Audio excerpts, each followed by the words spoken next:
Millionaire husband left his 8-month pregnant wife in the rain to teach her a lesson. He never expected her bodyguard to arrive. A great love story. Don't miss Chapter 9. A great surprise for everyone in Chapter 9. Hi, my beautiful, great, loyal and best family. I am your brother, Mr. Peter. May the Almighty, the Heavenly God, wrap you in His endless mercy. May He bless the women of this family, my mothers, my sisters, my daughters, with strength, honor, and everlasting love. May every man in this family be guided to protect, respect, and cherish the women around them. May every child grow in wisdom, every elder in peace, and every broken heart be healed. May your homes overflow with blessings, your tables never run empty, and your souls always shine with light. Amen. My beloved family, you are my heartbeat. Every story I tell is not just a story. It is my gift to you, born from love and sacrifice. When you watch till the end, you honor my effort and keep this family strong. When you stand with me, I feel unshakable because true family never lets go. To my new family members, I know trust takes time, but here you will never be alone. This is not just a channel, this is your home, your safe place, and your family. If your heart is true, right, present. If your love is real, right, I am with Mr. Peter. Sometimes the most beautiful prisons are built with diamond-encrusted bars and lined with silk. Althea Gibson stood before the floor-to-ceiling windows of her Manhattan penthouse, watching the city's heartbeat pulse in waves of golden light. 30 floors below, her reflection stared back, a woman whose beauty had been polished to perfection, yet whose eyes held the hollow emptiness of a caged songbird. At 8 months pregnant, her body carried new life, while her soul felt more lifeless than ever. The marble floors beneath her bare feet felt frigid, just like everything else in this pristine mausoleum Ben called home. Even the baby's movements inside her seemed muted here, as if the child already sensed the suffocating atmosphere of conditional love and calculated affection that permeated every corner of their lives. "You're standing again," Ben Shelton's voice cut through the silence like a blade wrapped in velvet. At 35, he possessed the kind of commanding presence that made boardrooms fall silent and subordinates scramble, but tonight his tone carried the particular chill reserved exclusively for his wife. "Dr. Hayes said you should be resting."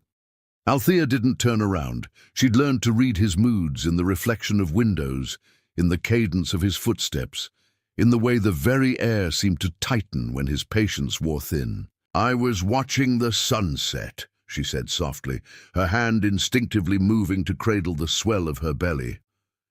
The sunset. Ben's laugh held no warmth. "Always the artist, aren't you? Still seeing poetry in everything."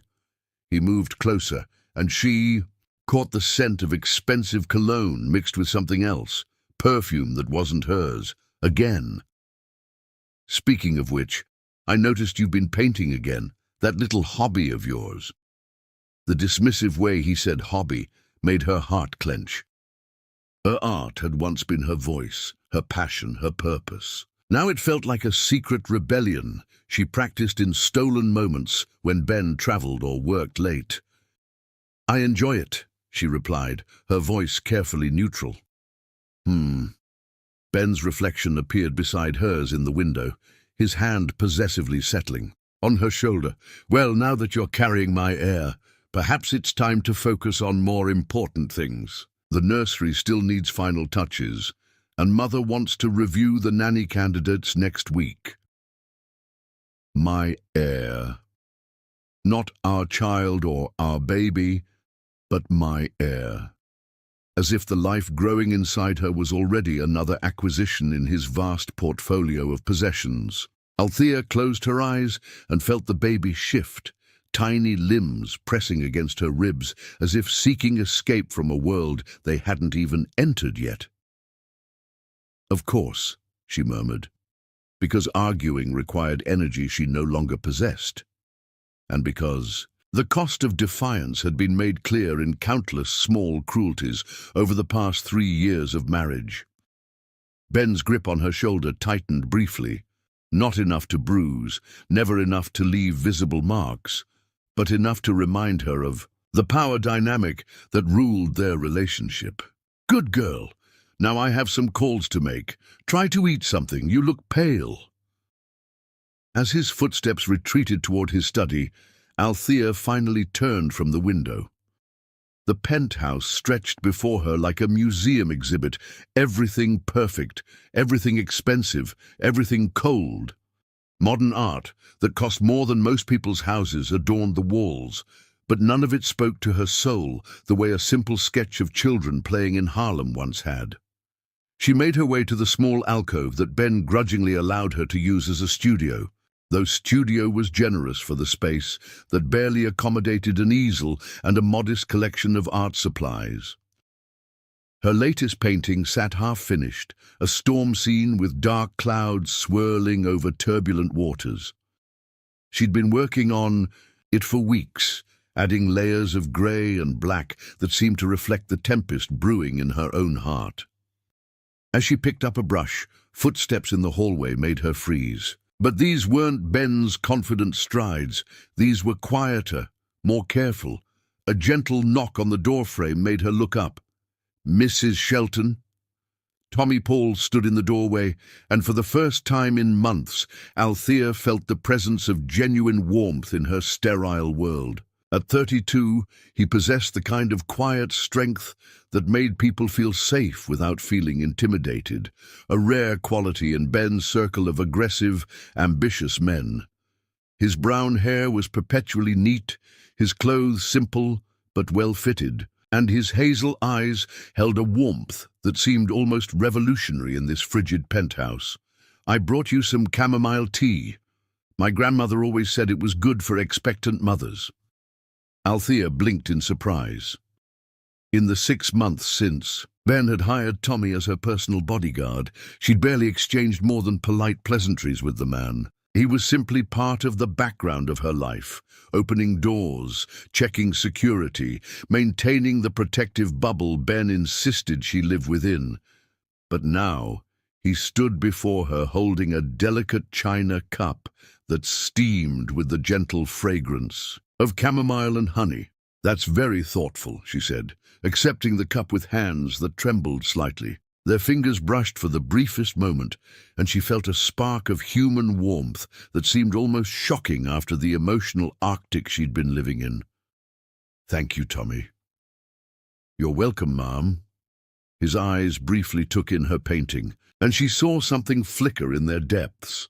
Not the polite disinterest most people showed her work, but genuine appreciation. "That's beautiful. The way you've captured the movement in the clouds. It's like watching the storm build." Heat flooded her cheeks.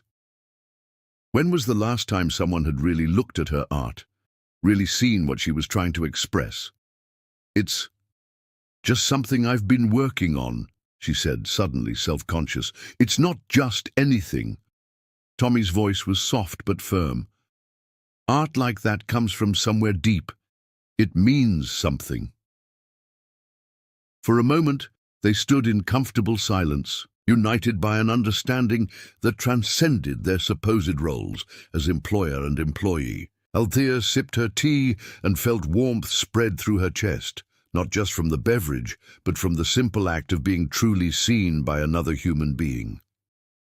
The sound of Ben's study door opening shattered the moment like glass. Tommy immediately stepped back, his expression returning to professional neutrality, but not before Althea caught a glimpse of something in his eyes that made her pulse quicken. Understanding, compassion, and something else that made her feel more awake than she had in months. "I should let you rest," Tommy said quietly, but his gaze lingered on her face for just a heartbeat longer than propriety demanded. As he disappeared into the hallway, Althea stood alone with her painting and her tea, feeling for the first time in her marriage that she wasn't completely invisible. The baby moved again, more gently this time, and she found herself wondering if the child could sense the shift in her emotional atmosphere. Outside the windows, night was falling over Manhattan, painting the city in shades of amber and shadow, but for the first time in months, Althea didn't feel like she was drowning in darkness. Somewhere in this cold penthouse, there was a man who saw storms in her paintings and thought to bring her grandmother's remedy for troubled hearts. The question that would keep her awake that night was simple but dangerous. What did it mean when the hired help showed more care for her well-being than the man who had promised to love her until death did them part? Chapter 2. Invisible Guardian. The most profound acts of love are often performed by those who expect nothing in return. Morning light filtered through silk curtains as Althea woke to the familiar symphony of Ben's morning routine. Shower running, phone calls already beginning, the mechanical precision of a man who treated each day like a hostile takeover waiting to happen. She pressed her palm against her belly, feeling the baby's gentle stirring as they too awakened to another day in their gilded cage. The nausea hit without warning, just as it had during her first trimester. Lately, it returned in unpredictable waves that left her dizzy and shaken. She barely made it to the bathroom before her stomach rebelled, leaving her clinging to cold marble while her body betrayed her with violent heaves. Althea.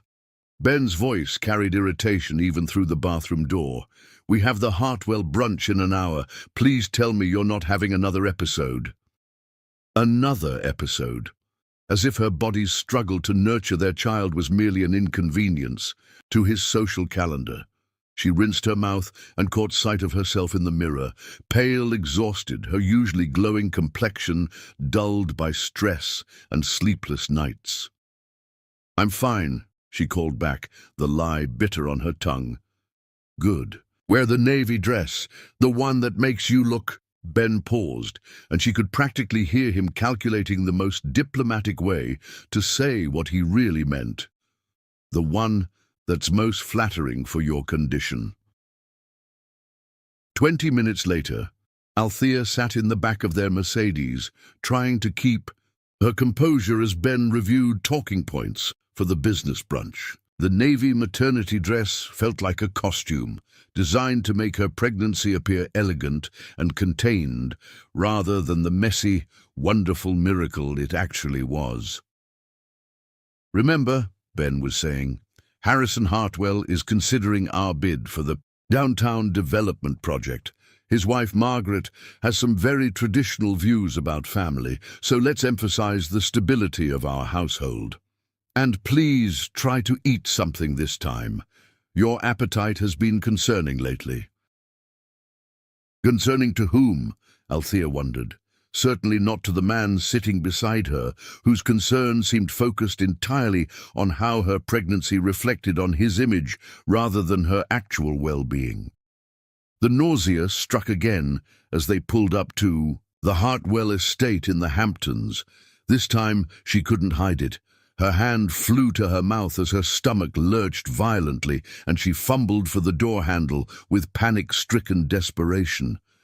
Before Ben could even react, Tommy was there. He appeared at her side of the car so quickly it seemed like magic, opening her door and offering his arm for support as she stumbled out onto the gravel driveway. In his other hand, he held a small glass of what looked like ginger ale with a mint sprig. "Sip this slowly," he said quietly, his voice steady and reassuring. "The ginger will help settle your stomach, and the mint makes it easier to keep down." Althea accepted the glass with trembling hands, too grateful to question how he'd known exactly what she needed or where he'd gotten it. The fizzy liquid worked like a miracle, soothing her rebellious stomach and clearing the fog from her head. "Better?" Tommy asked, and she nodded, surprised to find that she actually was better.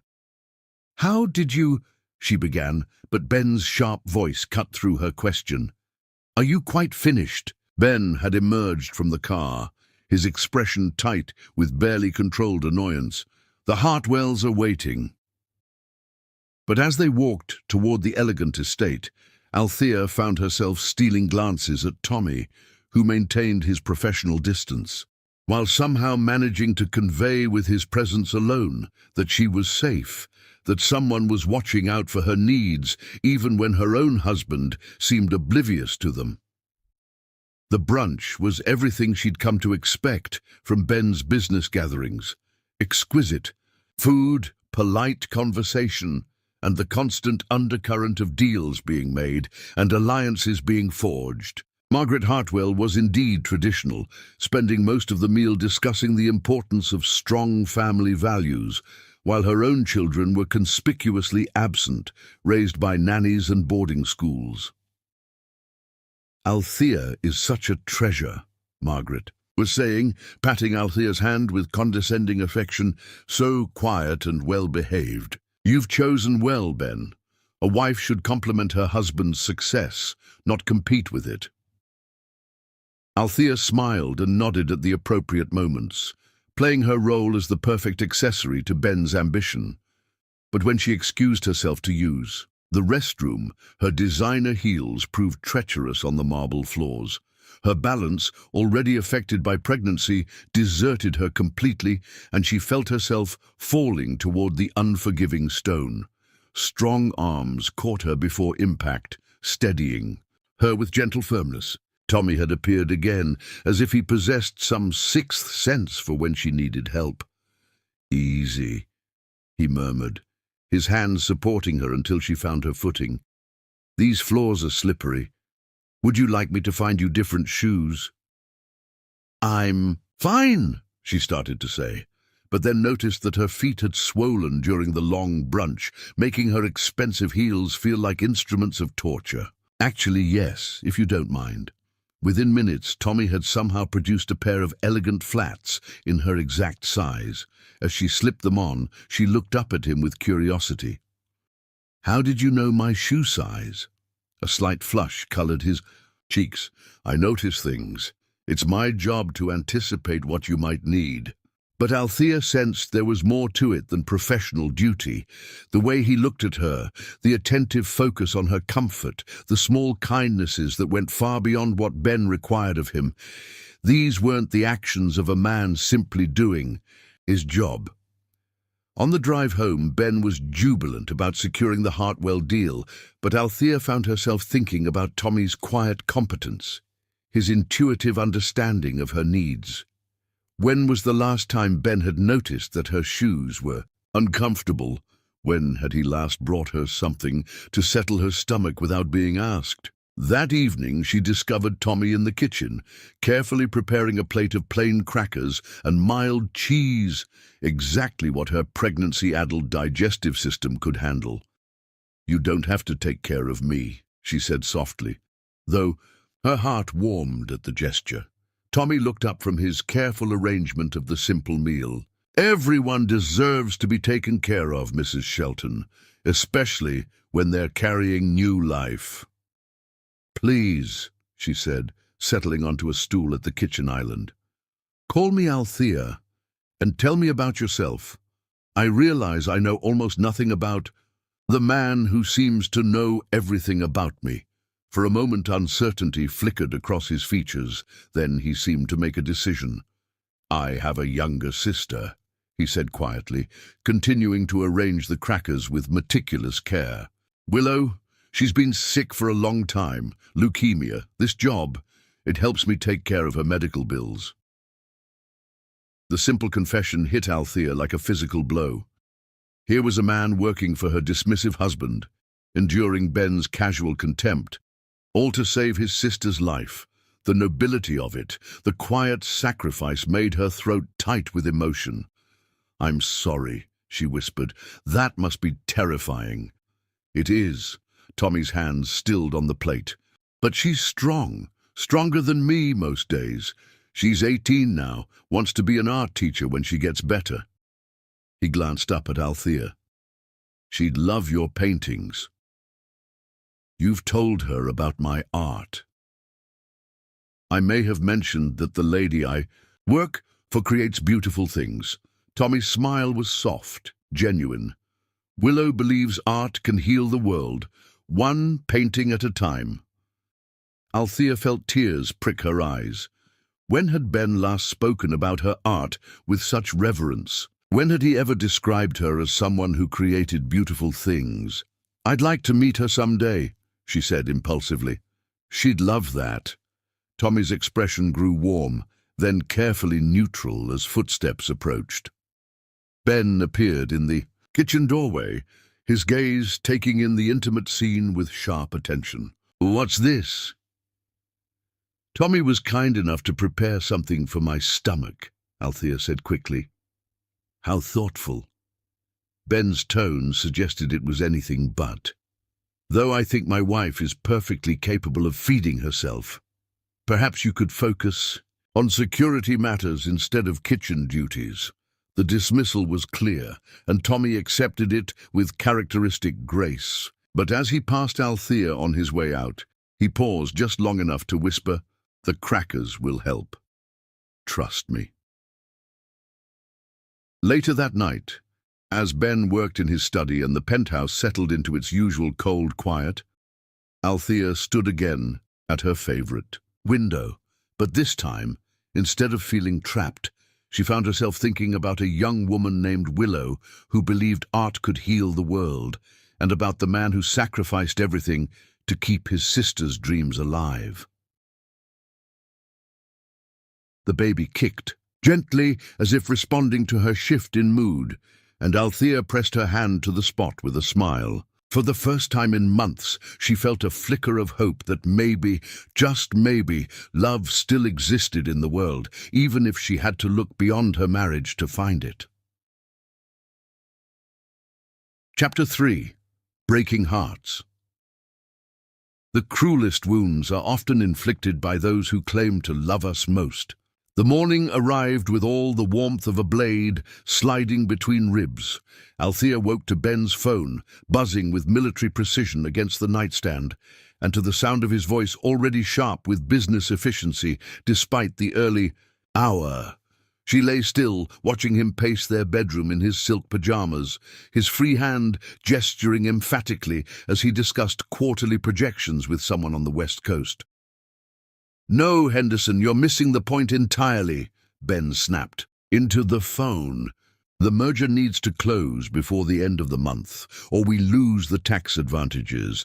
Do I need to fly out there and hold your hand through this?" Althea shifted carefully, trying to ease the pressure in her lower back without drawing attention to herself. At 8 months pregnant, sleep had become elusive, and mornings felt like emerging from a battle she was slowly losing. The baby seemed to sense her tension, moving restlessly as if sharing her discomfort. "Mother is flying in today," Ben announced without preamble as he ended his call. "She wants to inspect the nursery before the baby arrives. Apparently, she has concerns about our choices." A chill that had nothing to do with the morning air settled over Althea. Juniper Shelton was a woman who could freeze blood with a glance, and who viewed Althea's pregnancy as both a necessary evil and a personal inconvenience. Their previous encounters had left Althea feeling as though she'd been dissected under a microscope and found wanting in every possible way. "Of course," Althea replied carefully. "What time should I expect her?" "Noon," and Althea. Ben's tone carried the particular edge that always preceded criticism. "Please make an effort to look appropriate. Mother has very specific ideas about how a Shelton wife should present herself." The words hit their mark with surgical precision. Althea had spent 3 years learning to decode Ben's language, understanding that appropriate meant smaller, quieter, less visible. It meant straightening her naturally curly hair until it lay in submission against her scalp, wearing colors that wouldn't draw attention, speaking only when directly addressed. After Ben left for his office, Althea spent an hour preparing for battle. She chose a conservative beige dress that made her feel like wallpaper, but would meet Juniper's approval, twisted her hair into a severe bun that pulled at her temples, and applied makeup with the precision of war paint. The woman in the mirror looked polished and proper and absolutely nothing like the vibrant artist who had once painted murals in Harlem community centers.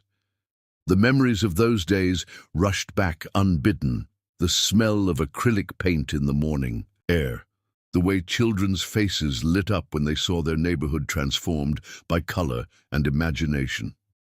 She remembered painting a garden scene on the wall of the community center, how 5-year-old Marcus had tugged on her paint-stained jeans and asked if she could paint his family into the flowers. She'd spent an extra hour that day, carefully adding small figures among the blooms, a mother, a father, 3 children, and even the family dog, all living forever in a painted paradise where love grew like wildflowers.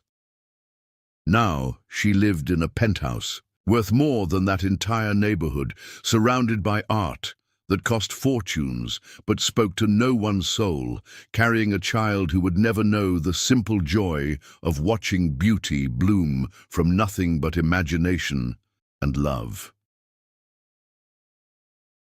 Juniper Shelton arrived, precisely at noon, sweeping into the penthouse like a well-dressed hurricane. At 62, she maintained the kind of razor-sharp elegance that made younger women feel inadequate and grown men question their net worth.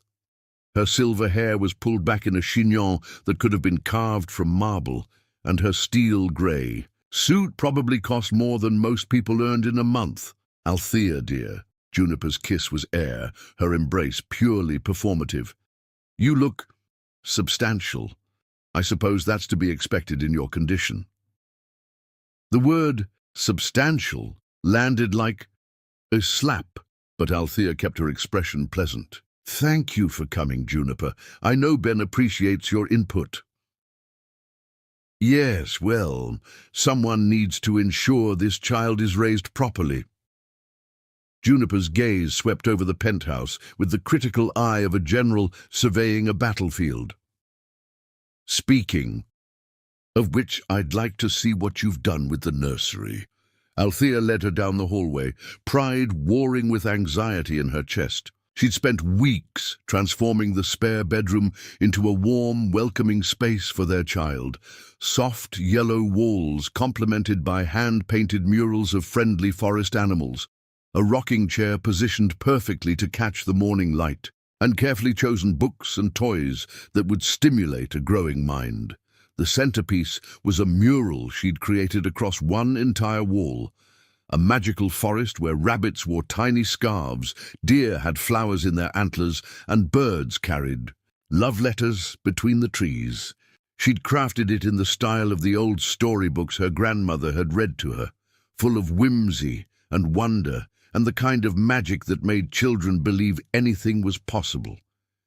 Juniper's reaction was immediate and devastating. "Oh, my dear." Her voice dripped with the kind of pity usually reserved for the terminally ill. "This simply won't do at all." "I thought it was cheerful," Althea said weakly, watching her months of careful work being dismissed with a glance. "Cheerful?"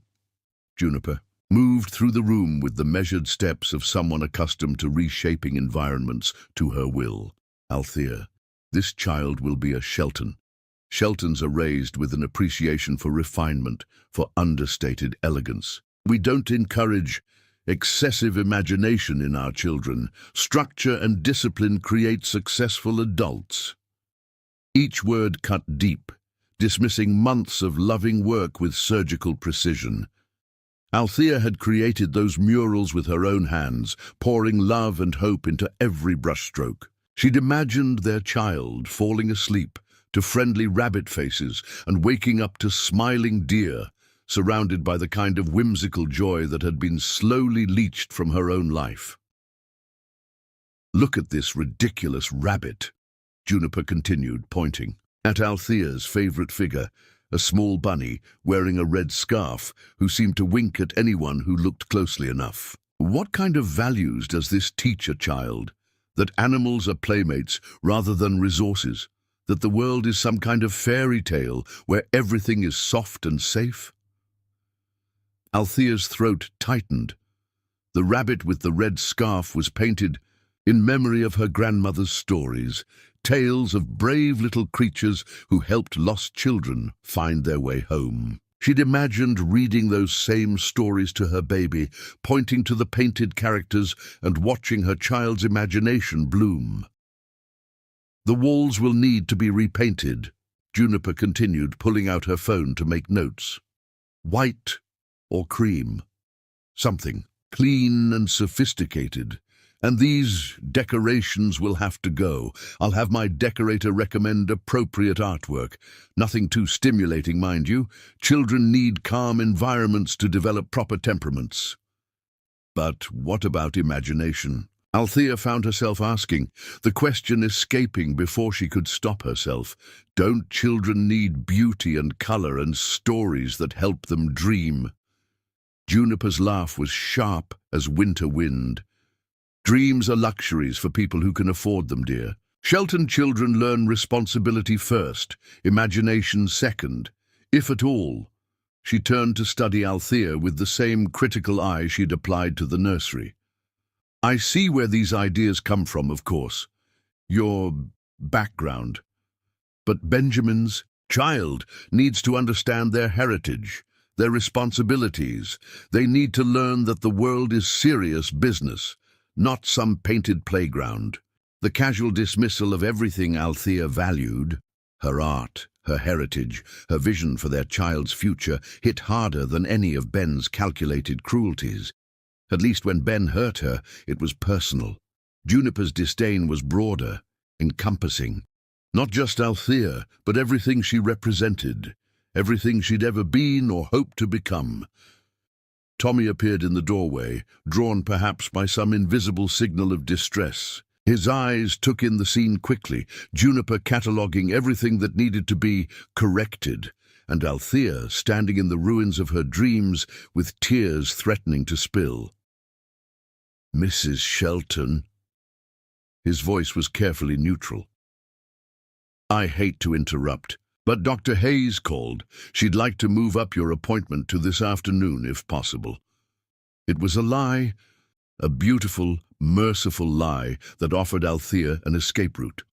She grabbed it gratefully. Of course. I should go prepare. As she fled the nursery, she heard Juniper's voice trailing behind her. Tommy, isn't it? Please have these walls painted by tomorrow. I'll email you the color specifications. And do see about having this artwork removed professionally.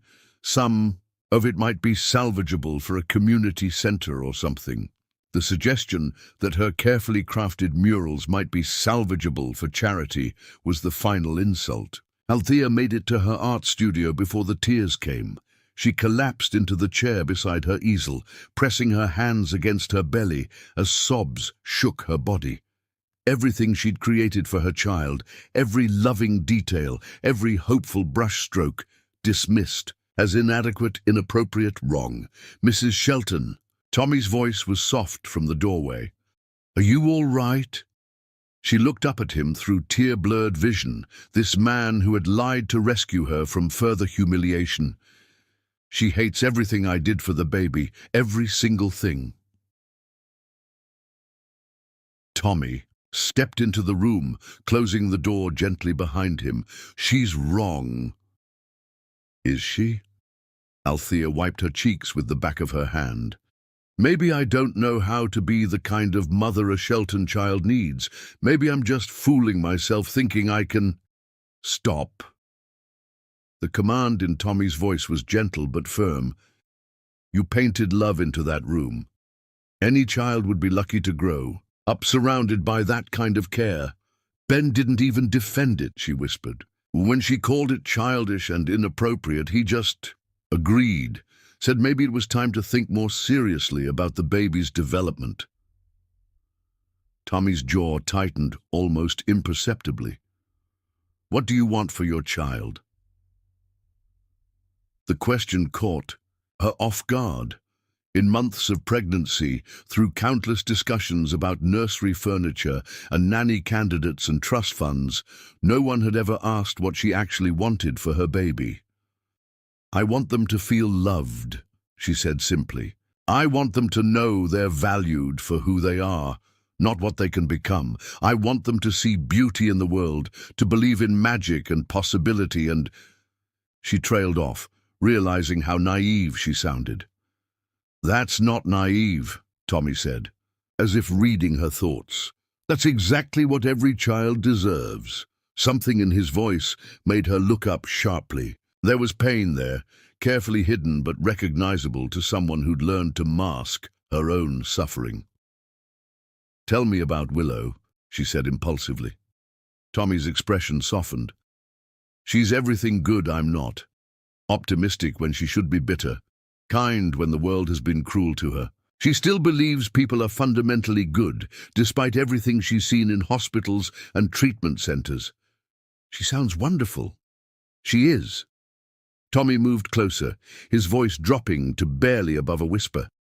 "And she would tell you that. Any child lucky enough to have you as a mother has already won the most important lottery in the world." The sincerity in his voice broke something open in Althea's chest. When had Ben last looked at her the way Tommy was looking at her now? When had her husband last seen value in her kindness, her creativity, her capacity for love? "Would you—" She hesitated, then forged ahead. "Would you help me save one mural before they paint over everything?" Tommy's smile was like sunrise after the longest night. "What did you have in mind?" For the next hour, they worked together to carefully preserve a small section of wall behind the bookshelf, a hidden mural of a garden where painted butterflies danced among flowers that seemed to glow with their own inner light. As they painted, their hands occasionally brushed, sending sparks of awareness through Althea that she tried desperately to ignore. The work felt like rebellion and resurrection combined. Each brushstroke was a quiet act of defiance against the sterile perfection. Juniper demanded, a promise to their child that somewhere in this cold house beauty and love still existed. Tommy proved surprisingly skilled with a paintbrush, his large hands capable of incredibly delicate detail work. "You're good at this," Althea observed, watching him add tiny highlights to a butterfly's wings. "Willow taught me," he admitted. "During her first round of chemo, she was too weak to hold a brush for very long, so I became her hands. She'd describe what she wanted to paint, and I'd try to capture it." The image of Tommy patiently learning to paint so he could help his sick sister create art was almost too beautiful to bear. Althea felt her heart crack open a little more, making room for feelings she'd been trying to deny. "This is our secret," she whispered, as they added the final touches to their hidden masterpiece. "Our secret," Tommy agreed, and the way he said, "ah," made her heart skip dangerously. They were cleaning their brushes when Ben returned home early, his footsteps sharp in the hallway. Tommy immediately stepped back, but not before Ben appeared in the doorway, his eyes taking in the scene. With laser focus. "What's this?" Ben's voice was deceptively calm. "Tommy was helping me save some art supplies," Althea said quickly, "before the nursery renovation." Ben's gaze moved between them, calculating and cold. He noted the paint on their hands, the comfortable way. They stood together, the intimate concentration that had surrounded their shared work. How thoughtful, though I'm sure Tommy has more pressing security matters to attend to than arts and crafts. The dismissal was crystal clear, and Tommy left without another word, but as Ben helped Althea clean up the remaining paint, his grip on her wrist was just a little too tight, his smile just a little too sharp. "Mother is very pleased with the renovation plans," he said conversationally. "She thinks a more sophisticated environment will be much better for our son's development." "What if it's a daughter?" Althea asked before she could stop herself. Ben's laugh held no warmth whatsoever. "It won't be. Shelton men always have sons first. It's tradition." That night, as Ben made love to her with the methodical precision he brought to all his acquisitions, Althea stared at the ceiling and thought about hidden murals and gentle hands and the difference between being possessed and being cherished. The baby moved restlessly inside her, as if sensing her inner turmoil, and she found herself hoping that somehow, someday, her child would know what it felt like to be loved without conditions. In the darkness, she could almost feel Tommy's presence, somewhere in the building, standing guard over her dreams, even as everything else crumbled around her. And in that small comfort, she found the strength to believe that love, real, unconditional, transformative love, still existed in the world, even if she had to hide it behind bookshelves and secret painted gardens. Chapter 4. Storms Gathering. The most dangerous storms are those that build in silence before unleashing their fury. The morning sun cast long shadows across the penthouse as Althea discovered the full extent of Juniper's renovation. The nursery had been transformed overnight into something that resembled a sterile medical facility more than a room designed for a child. Gone were the warm yellows and playful murals, replaced by clinical whites and greys that made the space feel cold and unwelcoming. But it wasn't just the nursery. Ben had taken his mother's advice to heart, systematically removing every trace of warmth Althea had tried to bring to their home. The colourful throw pillows she'd chosen for the living room had been replaced with austere beige ones. Her small collection of plants, vibrant African violets and cheerful sunflowers that had reminded her of her grandmother's apartment, had been donated to charity while she slept. "I thought you'd appreciate the cleaner aesthetic," Ben said, casually over breakfast, not bothering to look up from his financial reports. Mother was right. We were letting things get a bit too cluttered. Althea stared at the sterile perfection surrounding her, feeling like a guest in her own home. "You threw away my plants." "Donated," Ben corrected. "And they were becoming a maintenance issue. The housekeeper complained about the watering schedule. And honestly, Althea, they were looking rather sad lately. Everything dies eventually. Better to clear space for things that matter." The casual cruelty of his words hit her like a physical blow. Those plants had been her last connection to the woman who'd raised her, who'd taught her that beauty could bloom anywhere if tended with love. Her grandmother had kept plants in coffee cans and mason jars, creating gardens on fire escapes and window sills that transformed their tiny apartment into something magical. Each missing plant felt like a small death, another piece of her past erased to satisfy Ben's vision of perfection. "They mattered to me," she whispered. Ben finally looked up, his expression mildly irritated. "You're being emotional. Pregnancy hormones, I suppose. Perhaps you should speak to Dr. Hayes about managing them better." The suggestion that her grief was merely a chemical imbalance to be managed rather than a legitimate response to loss made Althea's throat tighten with rage and despair. She excused herself before the tears could start, seeking refuge in the only space that still felt like hers, the small art studio Ben grudgingly allowed her to maintain. But even there, the changes were evident. Her oil paints had been replaced with less toxic watercolors. Her collection of brushes, some inherited from her grandmother, had been culled to a basic set more appropriate for a beginner. The large canvas she'd been working on, a vibrant piece full of movement and color, had been replaced with a small pre-stretched canvas suitable for simple studies. Tommy found her there an hour later, sitting in stunned silence amid the ruins of her creative life. "I brought you some tea," he said softly, setting a steaming cup beside her easel. "Chamomile with honey, the way you like it." The simple kindness broke through her numbness like sunlight through storm clouds. "They're trying to erase me," she said quietly, "piece by piece, until there's nothing left but what they want me to be." Tommy's expression grew tense, and for a moment she saw a flash of something dangerous in his normally calm demeanor. "This isn't right," It's my life." The words came out flat, defeated. "This is what I signed up for when I married Ben." "No." Tommy's voice was firm. "You signed up to be a wife, not a prisoner. You signed up to share a life, not disappear into someone else's vision of perfection." Althea looked up at him, surprised by the passion in his voice. In the 6 months he'd worked for them, she'd never heard him speak with such intensity about anything personal. "You don't understand," she said. "I have nowhere else to go. No money of my own, no family left, no career.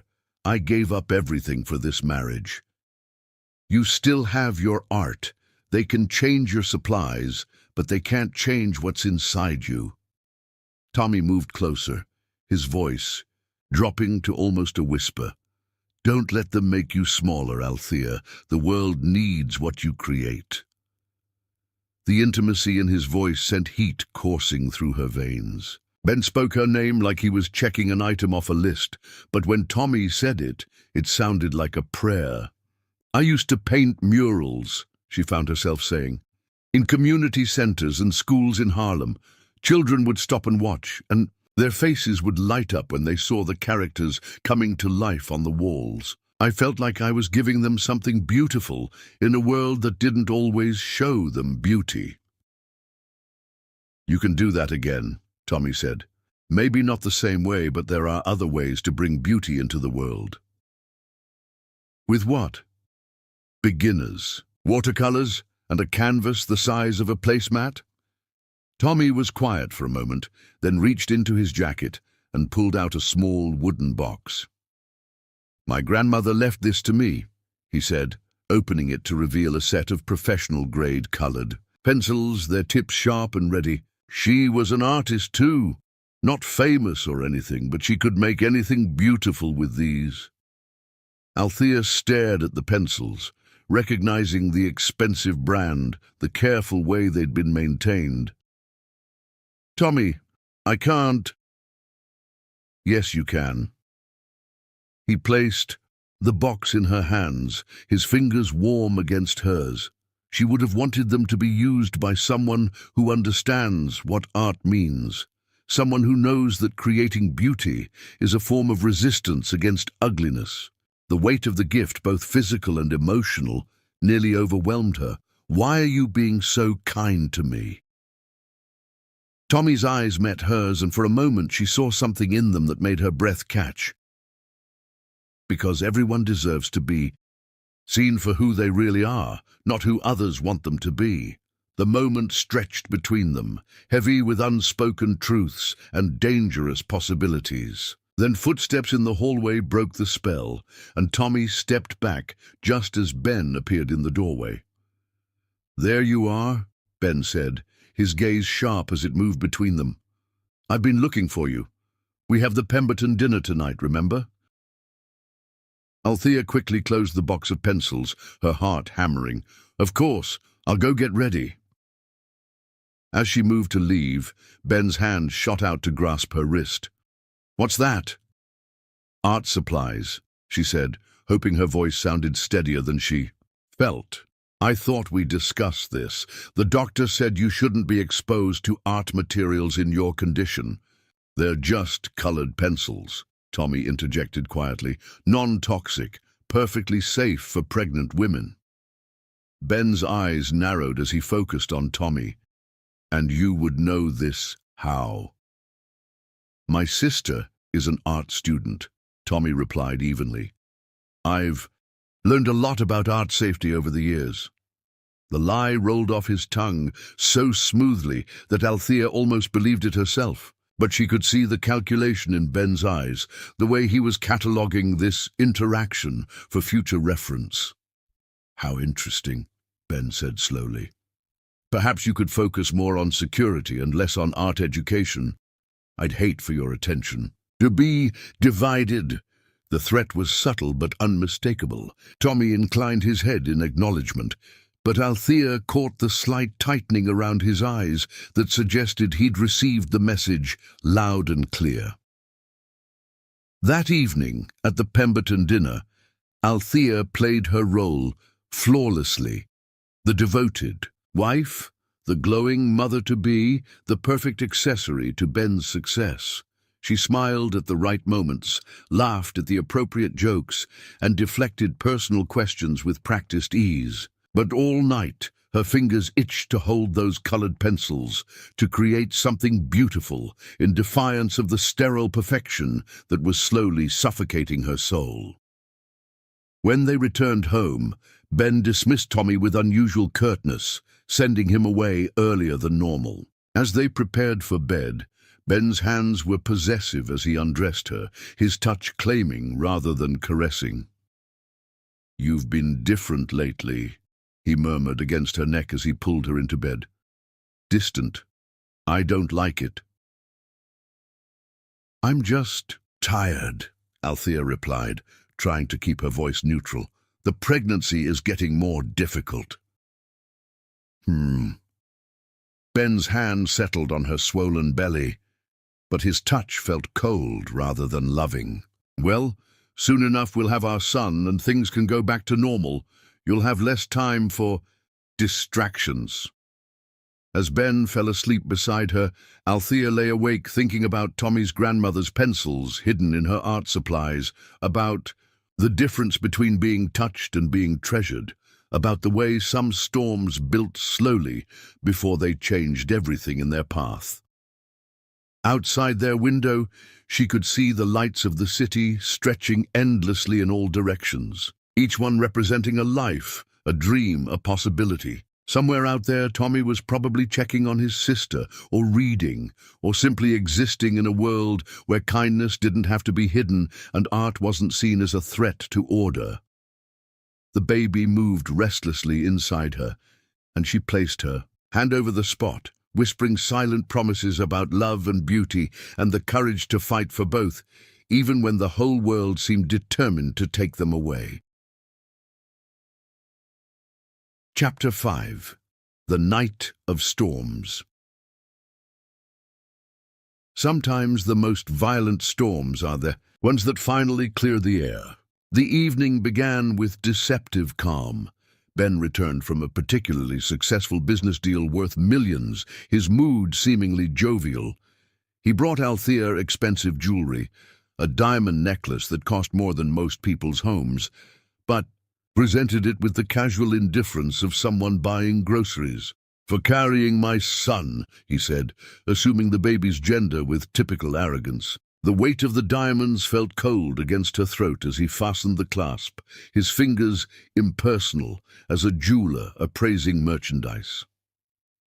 Althea tried to express gratitude, but something in her voice, perhaps a lack of sufficient amazement, at his generosity or the way she unconsciously touched her belly when he mentioned his son, triggered his darker nature.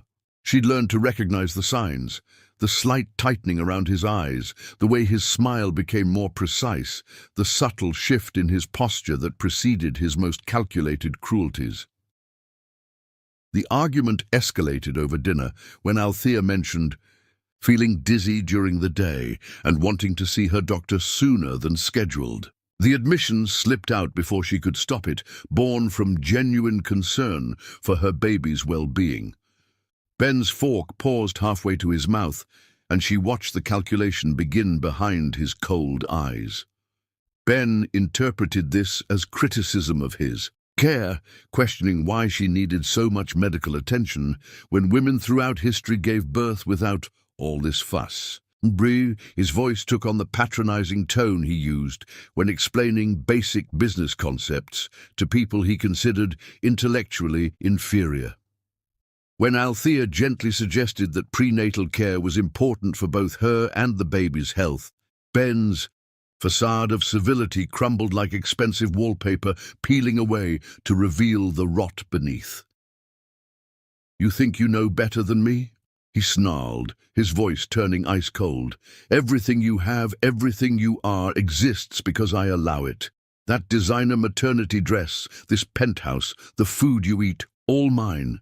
You seem to have forgotten that without me you'd still be painting murals in some Harlem community center for pocket change."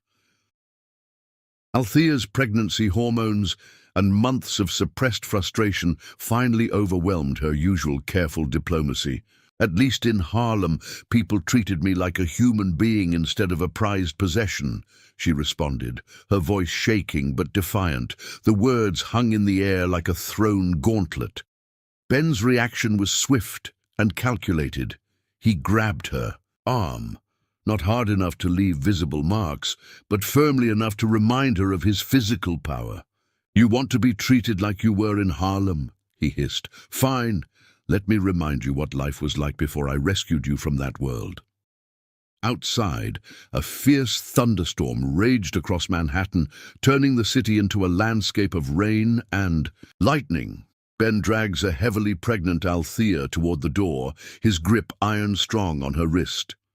Tommy appears immediately, his training alerting him to the dangerous shift in Ben's demeanor. "Sir, the weather is severe. Perhaps—" Tommy begins, but Ben cuts him off with vicious pleasure. "The help doesn't speak unless spoken to," Ben snarls. "In fact, since my wife thinks she was better off in her old life, she can experience it again. Maybe standing in the rain will remind her how good she has it here." Ben forces Althea outside onto the penthouse's wraparound terrace, where the storm hits her like a physical assault. 8 months pregnant, she's immediately soaked through her silk dress, shivering violently as rain pounds down. The wind threatens to knock her over, and she clutches desperately at the terrace railing, her other hand protecting her belly. "This will teach you a lesson about gratitude," Ben shouts over the thunder, then retreats inside, locking the door behind him. Through the glass, Althea can see him calmly pouring himself brandy, occasionally glancing out at her suffering with cold satisfaction. 20 minutes pass like hours. Althea's lips turn blue with cold, and she begins to feel lightheaded, her body unable to maintain its core temperature. The baby's movements become erratic, and she feels alarming cramping in her lower back, stress contractions that make her terrified for the baby's safety. "I'm sorry," she sobs into the storm. "I'm so sorry I brought you into this. You deserve so much better than this, little one. You deserve love and warmth and safety, and I don't know how to give you any of those things." Through the rain and her own tears, she can see Ben in the living room, calmly reading financial reports as if nothing is happening. The casual indifference to her suffering, to their child's welfare, is more devastating than any physical blow he could have delivered. Then, cutting through the storm like salvation itself, headlights appear in the circular drive below. A car door slams, and Althea hears the sound of running footsteps. Hope flares in her chest, desperate and bright. "Please," she whispers to whatever force has sent help, "please let it be." The elevator chimes, and through the rain-blurred glass, she sees Tommy burst into the penthouse. His hair is wet from the storm, his shirt disheveled, and his eyes are wild with something she's never seen before, protective fury that burns like wildfire. "Where is she?" Tommy's voice carries clearly through the glass, and Althea sees Ben look up from his reports. With mild annoyance. "She's learning a lesson about gratitude," Ben replies calmly. "Something you might benefit from as well." Tommy's gaze finds the terrace doors, and when he sees Althea collapsed against the glass, soaked and shivering, his expression transforms into something that makes Ben actually step backward. "You left a pregnant woman outside in a storm." Tommy's voice is deadly quiet. "You left your wife, your 8 months pregnant wife, outside to suffer while you sat inside reading?" "I don't answer to the help," Ben snaps, but there's uncertainty in his voice now. Tommy moves toward the terrace doors with purpose, and Ben steps into his path. "Stand down," Ben orders. "That's my wife, and I'll handle her as I see fit." "Get out of my way!" Tommy's voice carries the kind of authority that makes grown men step aside, and something in his tone penetrates Ben's arrogance. "You forget yourself," Ben says, but he moves aside as Tommy unlocks the terrace doors. The moment the doors open, Tommy is there, wrapping his coat around Althea's trembling form and lifting her into his arms as if she weighs nothing. His warmth is shocking after the brutal cold, and she finds herself clinging to him like a lifeline. "I've got you," Tommy whispers against her hair. "You're safe now. I'm here." As he carries her inside, Tommy's eyes meet Ben's with undisguised contempt. When he speaks, his voice is low and controlled, but every word rings with absolute conviction.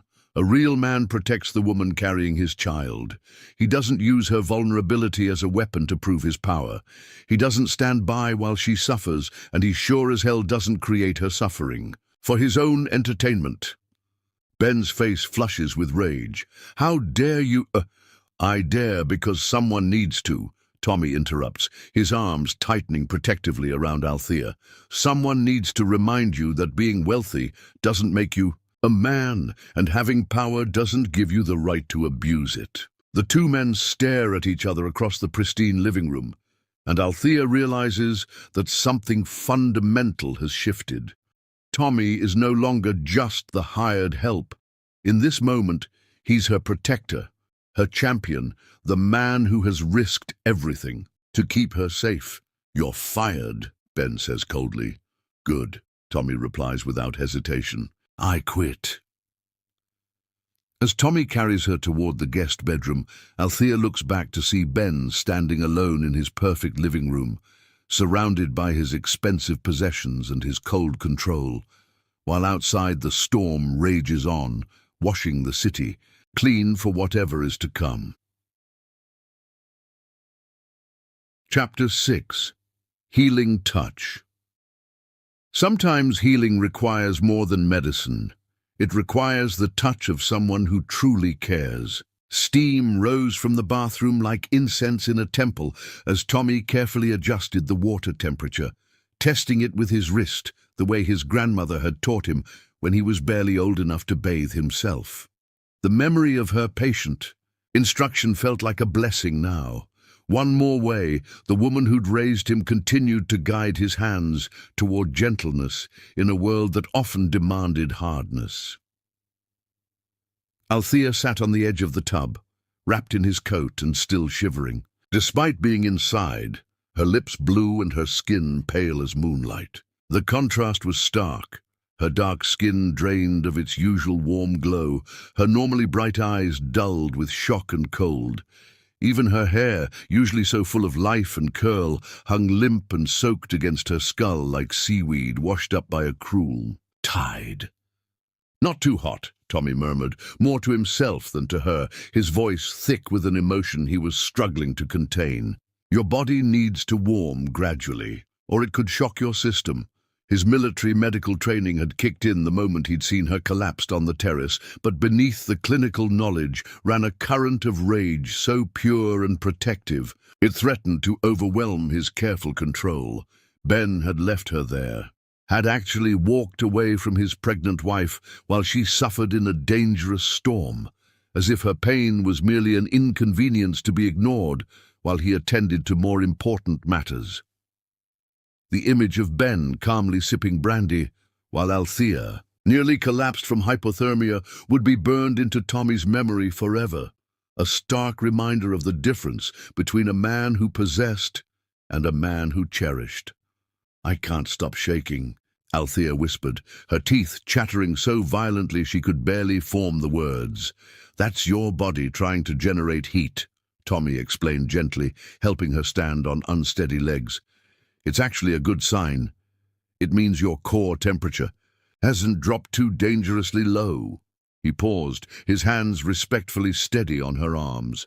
"I need to help you out of these wet clothes, or you'll never warm up. Is that okay?"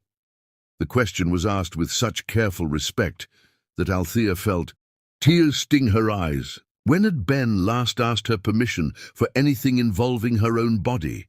When had he last treated her autonomy as something worthy of consideration? "Yes," she managed, and Tommy's touch was clinical, yet infinitely gentle as he helped her out of the sodden silk dress that clung to her skin like a punishment. He averted his eyes when possible, his movements professional and efficient, but she could feel the tension radiating from him, fury at what Ben had done, carefully contained. But burning bright, the warm bathwater felt like salvation against her frozen skin. Althea sank into it slowly, following Tommy's quiet instructions, and gradually feeling began to return to her numb extremities. It was a strange intimacy, being cared for so tenderly by someone who asked nothing in return. The warmth seeped into her bones like hope itself, and she felt the baby, who had been moving frantically during her ordeal, responding to her stress and fear, begin to settle as her body temperature slowly normalized.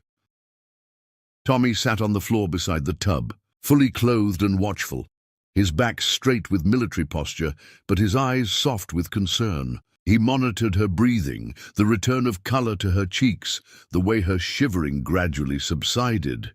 His presence was both professional and deeply personal, ready to call emergency services if her condition worsened, but also simply there, because he couldn't bear to leave her alone after what she'd endured. "The cramping is stopping," Althea whispered after a while, one hand pressed to her belly where stress contractions had been threatening the baby's safety. I think we're both okay."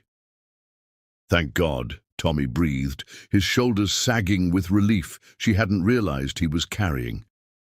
For a moment, his careful composure cracked, and she saw the fear he'd been hiding, not just for her, but for the child who had become precious to him, despite having no biological claim to love. "Better?" he asked after a while, and she nodded, surprised to find that she actually was better. "How did you know to come back?" she asked. "You'd already left for the night." Tommy's jaw tightened. "I was halfway home when the storm hit, and something felt wrong. Call it instinct or experience or just—" He paused, searching for words. "I couldn't shake the feeling that you might need help." The simple admission hung between them, heavy with implications neither of them was ready to fully acknowledge. Tommy had risked his job, his sister's medical security, everything that mattered to him, because of a feeling that she might be in danger. "You lost your job because of me," Althea said quietly. "Willow's treatments—" "Don't." Tommy's voice was firm but gentle. "Don't you dare apologize for what he did, and don't worry about Willow. I'll figure something out." But Althea could see the tension in his shoulders, the weight of responsibility he carried for his sister's survival. By protecting her, Tommy had sacrificed his family's security, and the knowledge of that sacrifice made her chest tight with gratitude and guilt. "Stay with me tonight," she said impulsively, then flushed at how the words sounded. "I mean, I don't want to be alone with him. Not tonight." Tommy's expression softened. "Of course. I'll be right outside the door." "No!" Althea's voice was stronger now, warmed by more than just the bathwater. "In here, please. I need to know someone is watching over me, who actually cares whether I live or die." The naked honesty of her words seemed to break something open in Tommy's chest. For a moment, his carefully maintained professional distance wavered, and she saw the man beneath the bodyguard, someone who had been watching her suffer for months, powerless to intervene until tonight. "Althea," he said quietly, her name on his lips like a prayer, like something precious that deserved to be spoken with reverence. "You know I care, more than I should, more than is smart, more than is safe for either of us." The confession settled between them like a bridge spanning an impossible distance. In the soft light of the bathroom, with steam rising around them like a protective veil, they both understood what he was admitting. The carefully maintained boundaries that had kept them both safe from the dangerous pull between them were dissolving like sugar in rain, and neither of them had the strength to rebuild them. "I know," she whispered, her voice thick with exhaustion and honesty and something that felt dangerously like hope. "I care too, more than I should, more than I ever thought I could again. Zim." The admission hung in the warm air between them, heavy with implications and possibilities, and the terrifying beauty of truth finally spoken aloud. Tommy's hand moved involuntarily toward her face, then stopped, trembling with the effort of restraint. The space between them felt electric, charged with months of suppressed longing and the stark realization that they had crossed a line from which there would be no return. As the water began to cool, Tommy helped her from the tub with the same gentle efficiency, wrapping her in warm towels that he'd heated on the radiator. His touch was reverent, protective, completely different from Ben's possessive handling of her body. "You need to get some rest," Tommy said, but he made no move to leave as Althea settled into the guest room bed, finally warm and dry. "Will you stay just until I fall asleep?" Tommy nodded, settling into the chair beside the bed like a guardian angel in civilian clothes. In the soft lamplight, Althea studied his profile, the strong line of his jaw, the way his hair fell across his forehead, the gentle strength in his hands as they rested on the chair arms. "Tommy?" Her voice was drowsy now, exhaustion finally, claiming her after the trauma of the evening. "Yes? Thank you for coming back, for protecting me, for—" She paused, searching for words adequate to express what his care meant to her. "For seeing me as worth saving." Tommy's eyes met hers in the dim light, and for a moment the careful walls between them dissolved completely. "You're worth everything," he said simply, and the quiet conviction in his voice made her believe, for the first time in years, that maybe she actually was. As sleep finally claimed her, Althea felt safer than she had in months. Outside the guest room, she could hear Ben moving around the penthouse, probably drinking and brooding about the evening's confrontation. But none of that mattered now, because between her and the rest of the world sat a man who had proven that he would risk everything to keep her safe. The baby settled peacefully inside her, as if sensing the shift in their circumstances, and Althea drifted off to the sound of Tommy's steady breathing, the quiet presence of someone who watched over her, not because he was paid to, but because she mattered to him. In the morning, everything would be different. Ben's fury would be cold and calculated. The consequences of Tommy's defiance would become clear, and difficult decisions would have to be made. But for now, wrapped in warmth and protected by genuine care, Althea slept peacefully for the first time in her marriage, and in his chair beside her bed, Tommy kept watch through the night, his eyes alert for any sign of danger, his heart full of a love he was finally beginning to admit to himself, even if he couldn't yet speak it aloud. Chapter 7. New Life, New Love. Sometimes life enters the world exactly when hope seems lost, bringing light to the darkest moments. The contractions began at dawn, gentle at first, so subtle that Althea initially mistook them for the lingering effects of the previous night's trauma. She lay in the guest room bed, watching pale morning light filter through silk curtains, and tried to convince herself that the tightening sensation across her belly was merely stress, exhaustion, anything but what her instincts told her it actually was. Tommy had remained vigilant throughout the night, dozing fitfully in the chair beside her bed. His presence had been a constant comfort, a gentle barrier between her and the cold reality of her marriage. Now, as consciousness fully returned, she found him already awake, his hazel eyes alert and concerned as he studied her face. "How do you feel?" he asked quietly, his voice still rough with sleep.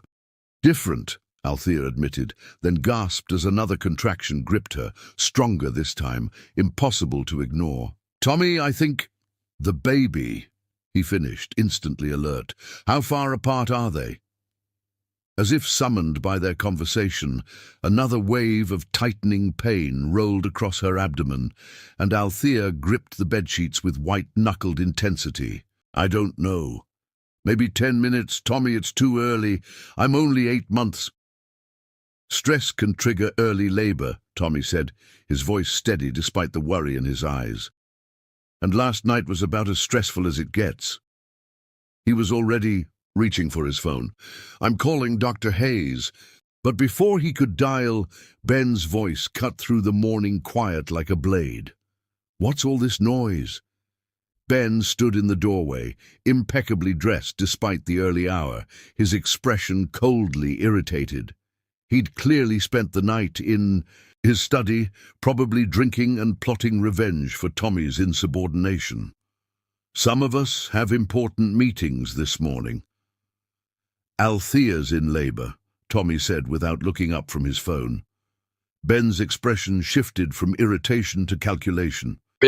"Labor? But she's not due for another month." "Premature labor brought on by extreme stress," Tommy replied, his tone clinical but loaded with accusation, "also known as what happens when you leave a pregnant woman outside in a storm." The two men stared at each other across the room, and Althea felt another contraction building, stronger than the last. She doubled over with a cry of pain, and immediately Tommy was beside her, his hand gentle on her back. "Breathe," he murmured. "In through your nose, out through your mouth. That's it." Ben watched this display of care with narrowed eyes. "I suppose you think you're some kind of medical expert now?" "Combat medic training," Tommy replied shortly.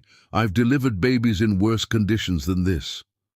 Another contraction hit, and this time Althea couldn't contain her cry of pain. The baby was coming, ready or not, and she felt a spike of terror at the thought of bringing her child into the cold reality of her marriage. "We need to get to the hospital," Tommy said, but Ben stepped forward with authority. "I'll handle this." "You've done quite enough already." Ben pulled out his own phone. "I'll call my driver." "Where's your driver going to take her?" Tommy challenged. "You fired me, remember? I'm not your employee anymore, which means I don't take orders from you." The standoff might have continued indefinitely if Althea hadn't been seized by another contraction, this one so intense it left her gasping and trembling. Both men immediately focused on her, their conflict temporarily forgotten in the face of her obvious distress. "Please," she whispered. "Just get me to the hospital. I don't care who drives." In the end, it was Tommy who helped her to the car. Tommy who timed her contractions during the frantic drive through morning traffic. Tommy who held her hand while Ben made phone calls from the front seat, already spinning the story for whatever business associates might be inconvenienced by this development. At Mount Sinai, Dr. Hayes was waiting with a wheelchair and a team of nurses who immediately swept Althea into the controlled chaos of labor and delivery. The next several hours passed in a blur of medical efficiency, pain that came in waves like an ocean tide, and the surreal sense that her life was changing irrevocably with each passing moment. Ben paced the delivery room like a caged predator, fielding phone calls and checking his watch as if his child's birth was merely another item on his busy schedule. But Tommy remained constantly at Althea's side, his presence steady and reassuring, even as her world narrowed to the primal rhythm of bringing new life into the world.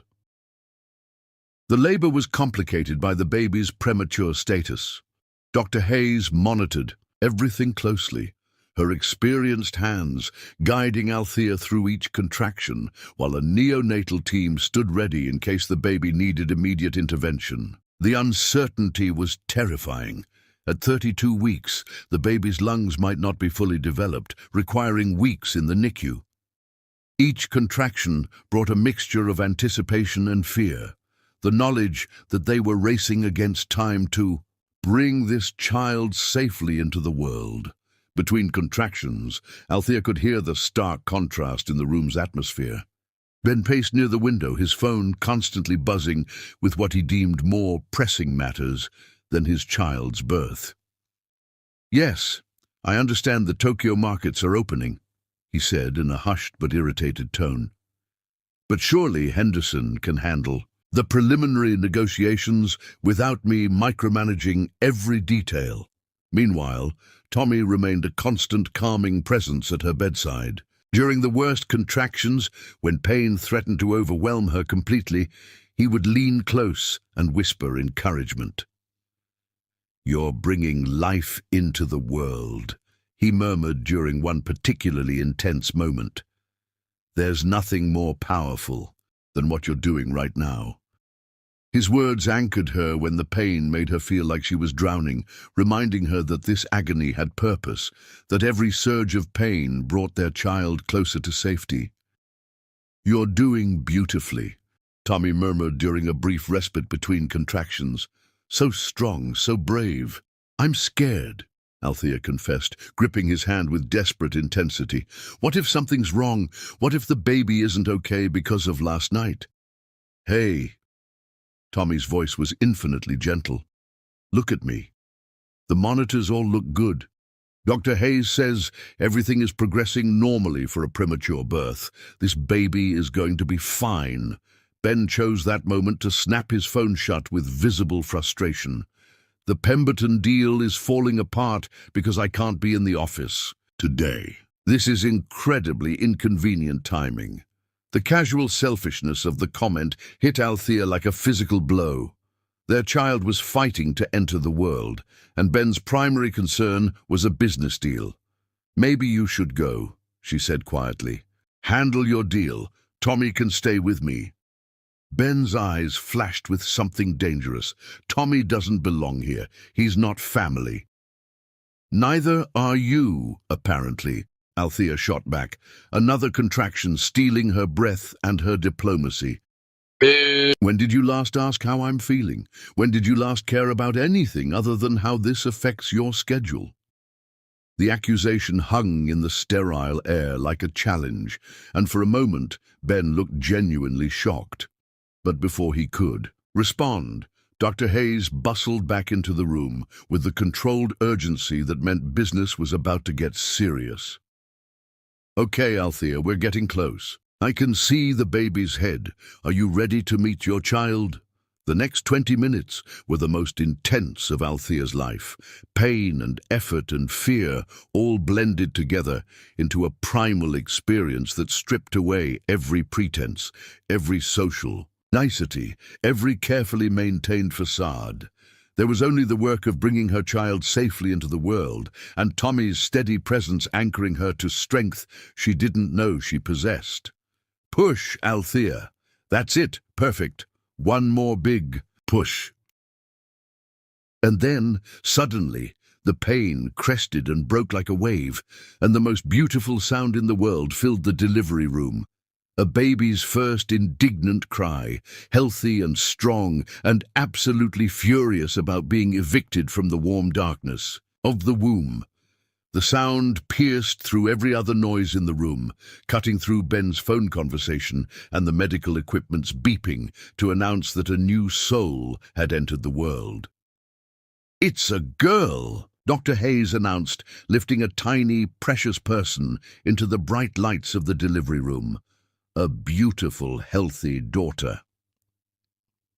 Despite arriving 5 weeks early, the baby was clearly a fighter. Her cry was remarkably strong for a premature infant, her tiny fists waving with determination that spoke of an indomitable spirit. The neonatal team quickly assessed her breathing and vital signs, their relief evident as they confirmed that while she would need monitoring, her lungs had developed enough to avoid immediate intubation.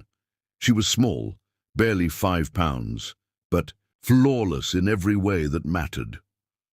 Althea burst into tears at the sight of her child, red-faced and wrinkled and absolutely beautiful, with a shock of dark hair that stuck up in impossible directions and tiny fingers that grasped at the air, as if already reaching for love. This was her daughter, the life she had carried and protected through months of emotional turmoil, and the overwhelming rush of maternal love was so intense it felt like being reborn herself.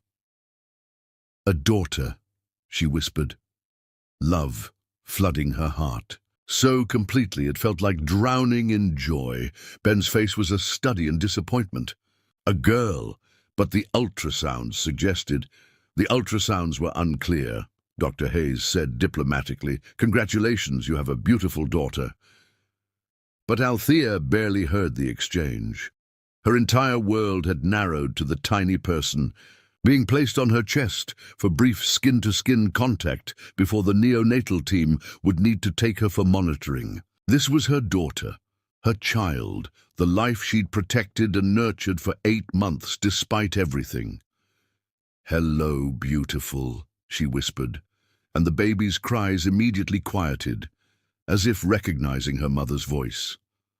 "I'm so glad you're here. I'm so glad you're safe." Tommy stood beside the bed, tears unashamedly streaming down his cheeks as he watched mother and daughter meet for the first time. "She's perfect," he said softly. "Absolutely perfect. The baby will need to go to the NICU for monitoring," Dr. Hayes explained gently.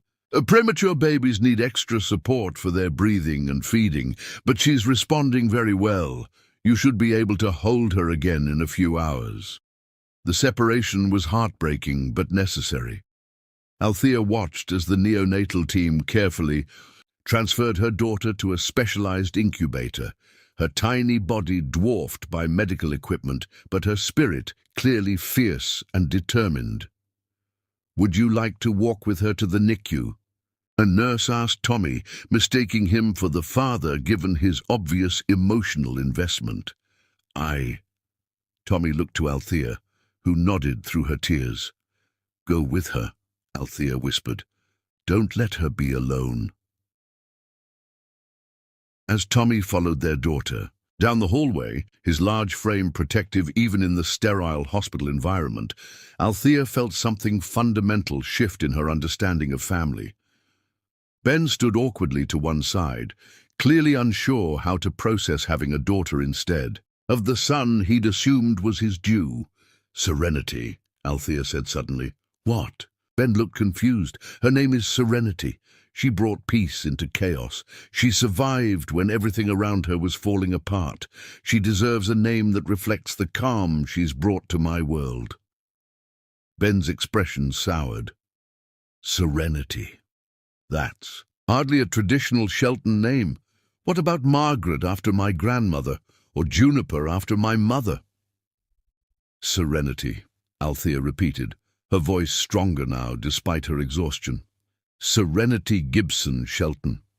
The inclusion of her own family name was a small act of rebellion, but it felt monumentally important. This child would carry forward the legacy of strength and creativity that Althea's grandmother had instilled in her, not just the cold privilege of the Shelton dynasty.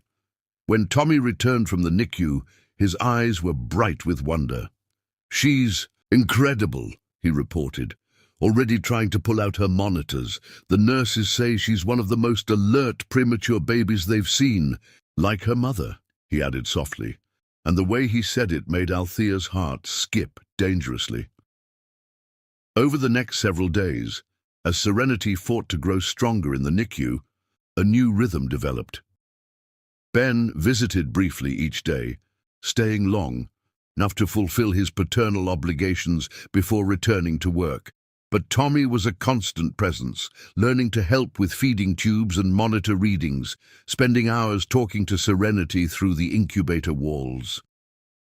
"Babies need to hear voices," he explained when Althea found him reading a newspaper article to their sleeping daughter. "It helps their brain development." Watching him gentle their tiny daughter with such careful devotion, seeing the love that radiated from him for a child that wasn't even biologically his, Althea felt her heart crack open in ways she'd never imagined possible. This was what family looked like, not the cold transaction of Ben's conception of marriage, but this warm, devoted care that asked for nothing and gave everything. After 2 weeks in the NICU, Serenity was finally strong enough to come home, As Althea held her daughter for the first time without wires and monitors, feeling the perfect weight of new life in her arms, she looked up to find Tommy watching them with an expression of such pure love that it took her breath away. "Ready to start our new life, little one?" she whispered to Serenity, and though she was speaking to her daughter, her eyes were on Tommy, the man who had already become the most important part of their future, even if they hadn't yet found the courage to name what was growing between them.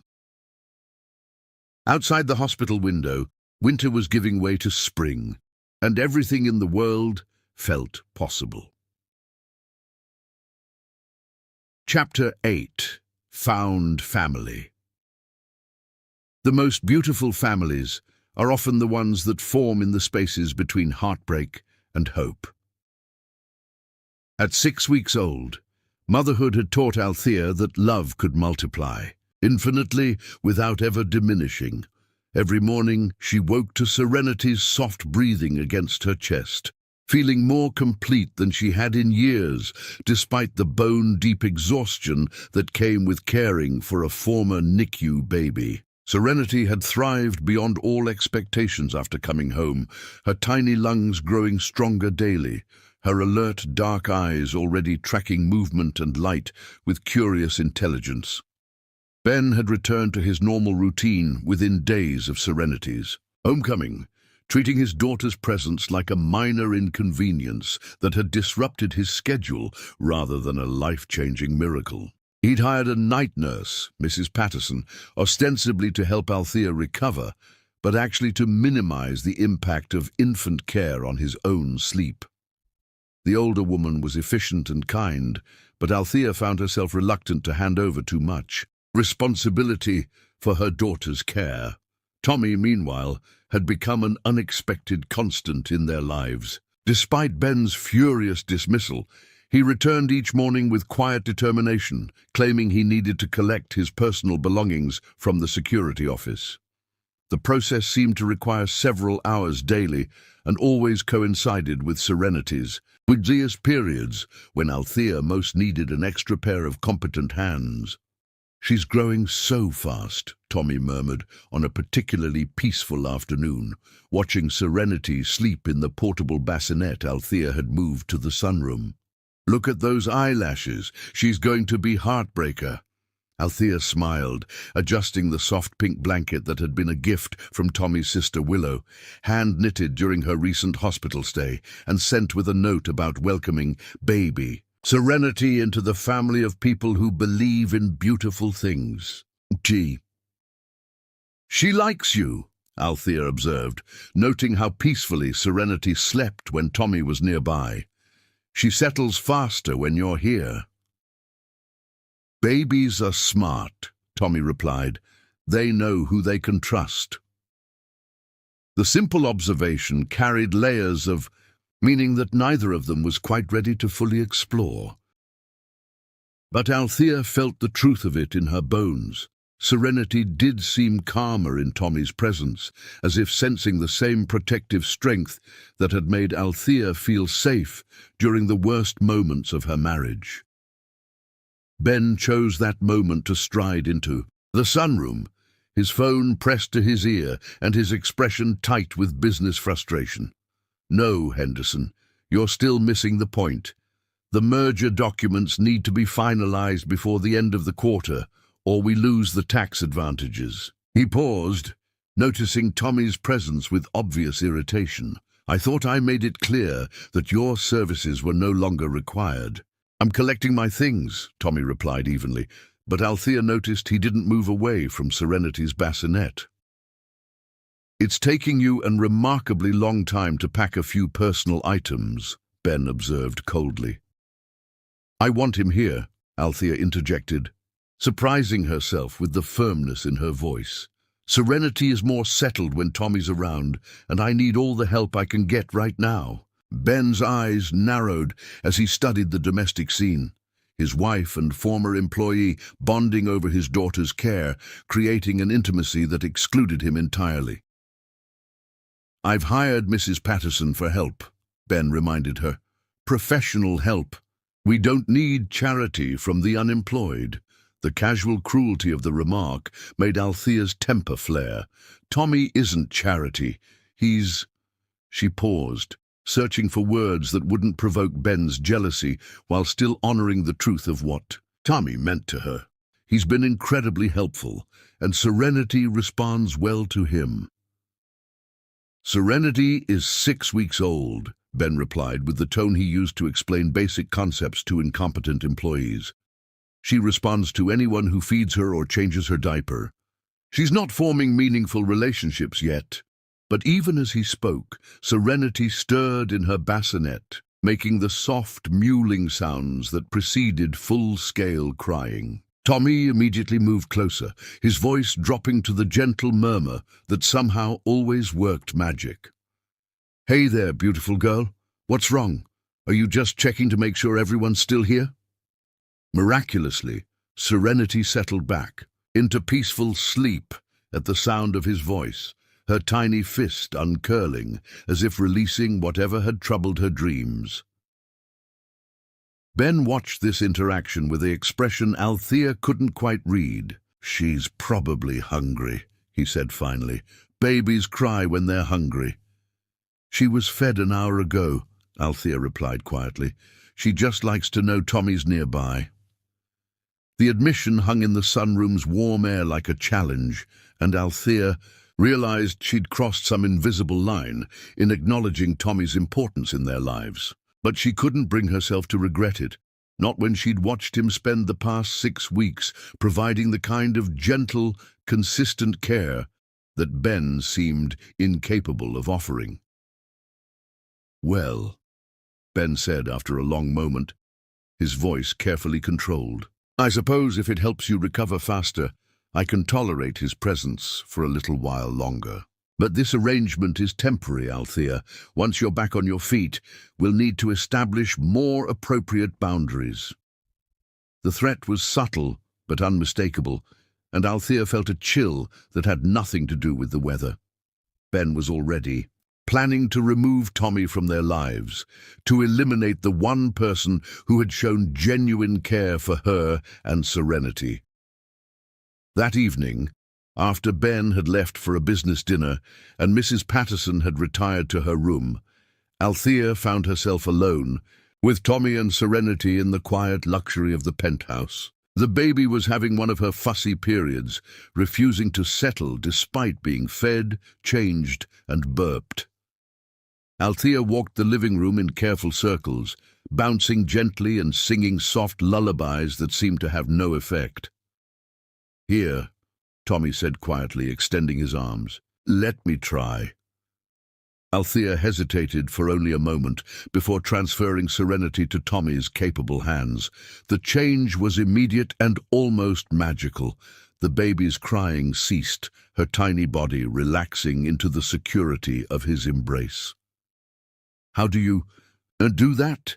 Althea asked, sinking onto the sofa with exhausted gratitude. "Practice," Tommy replied, settling beside her with Serenity cradled against his chest. "I helped raise Willow after our parents died. She was only 6 months old when I got out of the military, and she went through a phase where she'd only settle for me." The casual revelation hit Althea like a physical blow. "Tommy, I had no idea. You raised your sister?" "Someone had to." His smile was sad but determined. "Our grandmother helped, but she was already elderly. Willow needed stability, consistency. She needed to know that someone would always be there for her."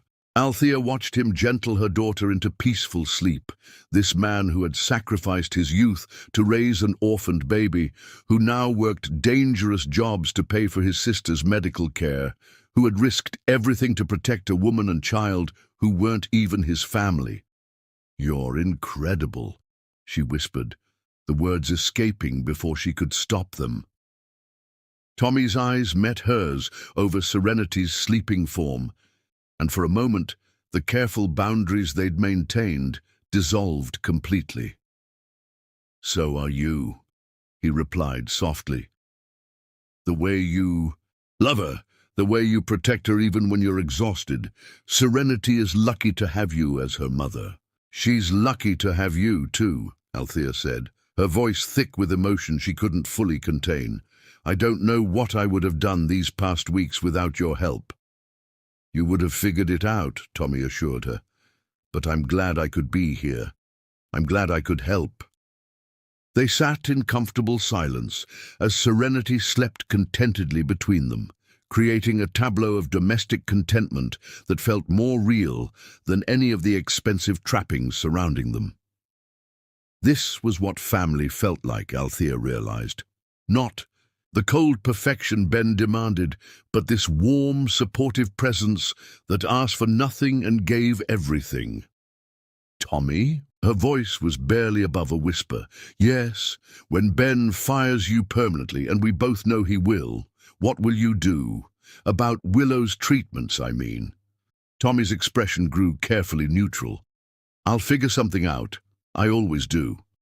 But Althea could see the worry he was trying to hide, the calculation of medical bills against diminishing savings, the terrible mathematics of love measured against financial reality. "There has to be something I can do," she said desperately. "Some way I can help."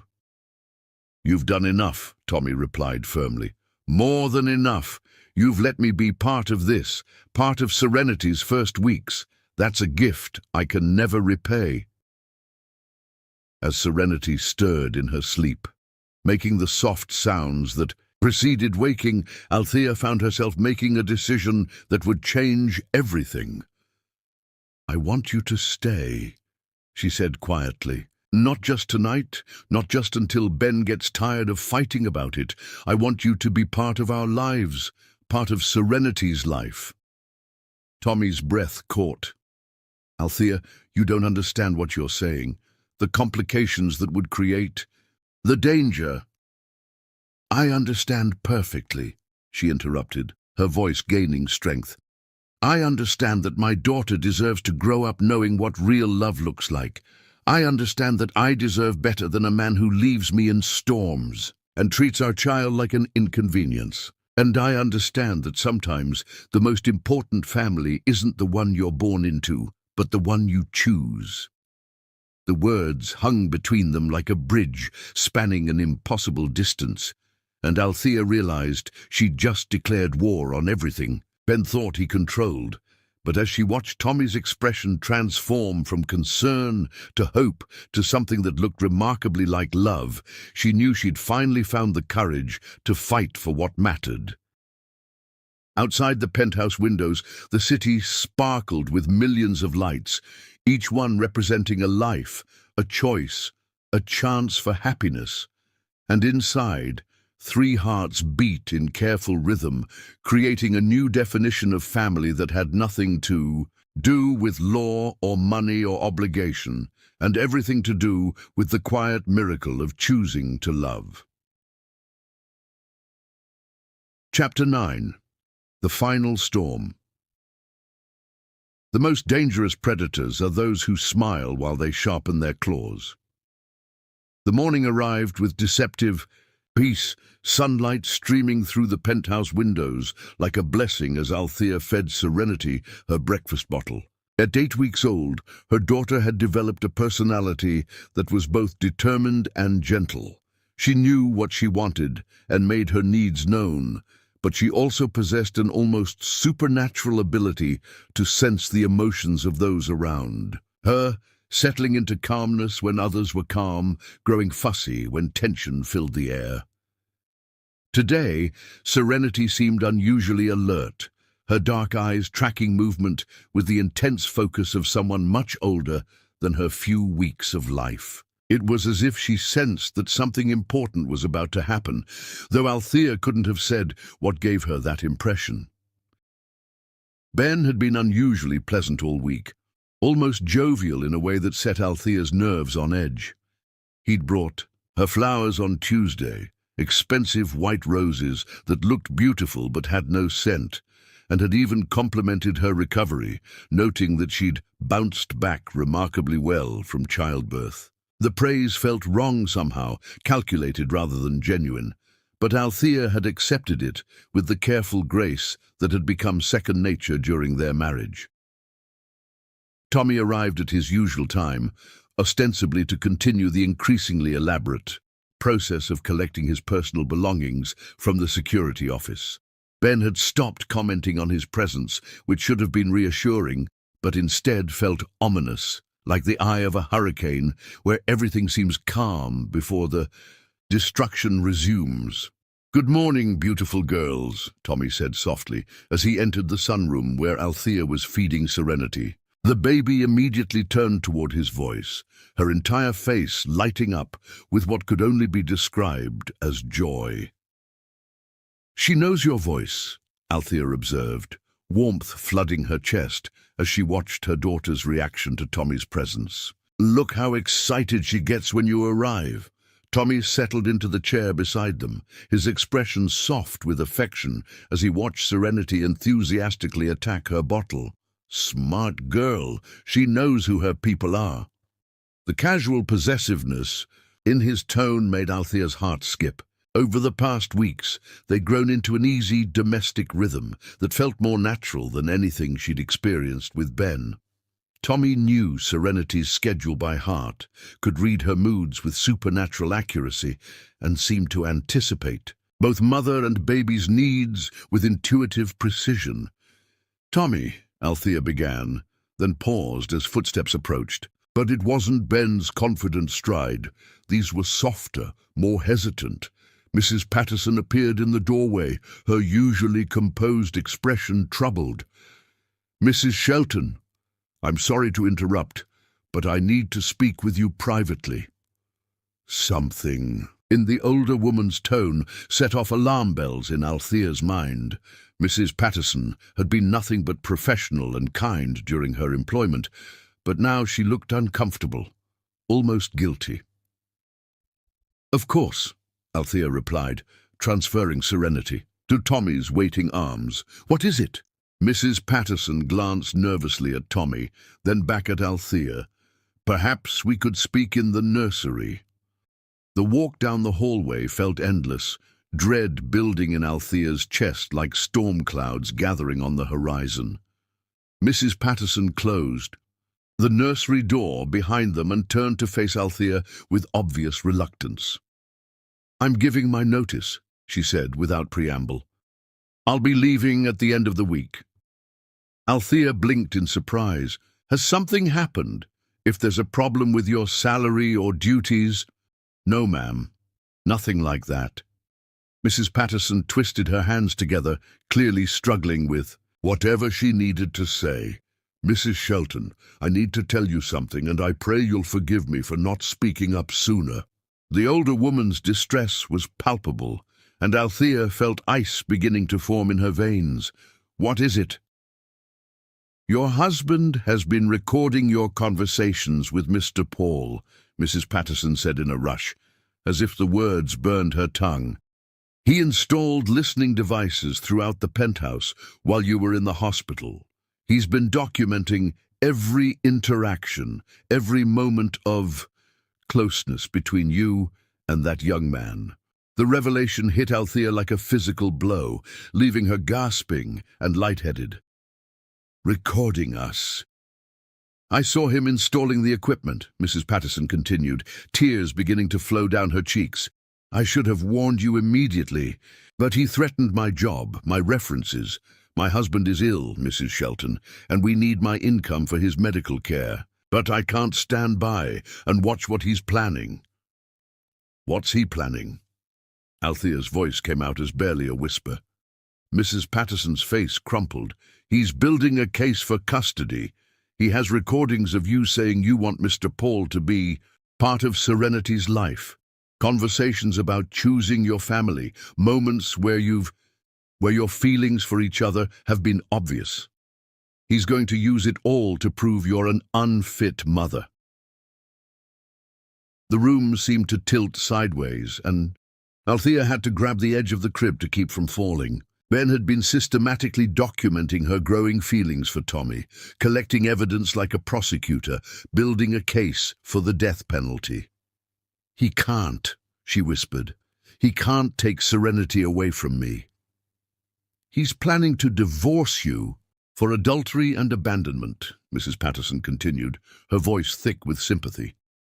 Even though nothing physical has happened between you and Mr. Paul, he has enough emotional evidence to paint a picture of unfaithfulness, and with his resources, his connections. Althea's mind raced through the implications. Ben's wealth could buy the best lawyers, could paint her as a mentally unstable woman who had abandoned her marriage for the hired help.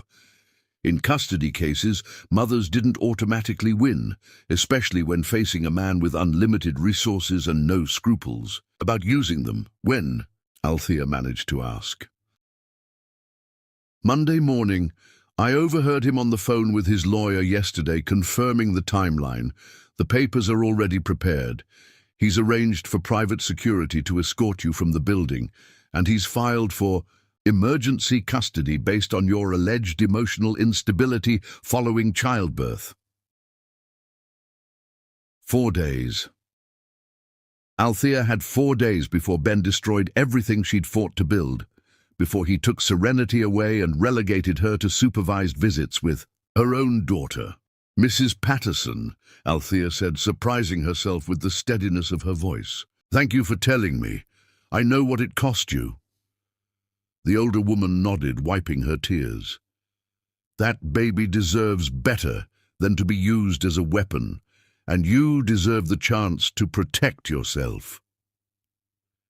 As Mrs. Patterson left the nursery, Althea stood alone among the white walls and sterile perfection that Ben's mother had insisted upon, her mind racing through possibilities and obstacles. She had no money of her own, no resources beyond Ben's control, no legal standing to fight what was coming. But she had something Ben didn't understand. She had Tommy's unwavering loyalty, and she had a mother's desperate love for her child. When she returned to the sunroom, Tommy immediately sensed her distress. Serenity, feeding peacefully in his arms, seemed to pick up on the tension as well, her dark eyes growing alert and worried. "What's wrong?" Tommy asked quietly. Althea looked at him, holding her daughter.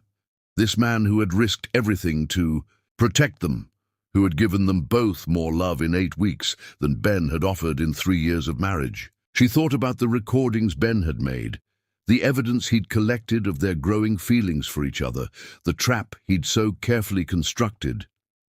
And she realized that sometimes love required the ultimate courage, the willingness to risk everything for the chance at real happiness.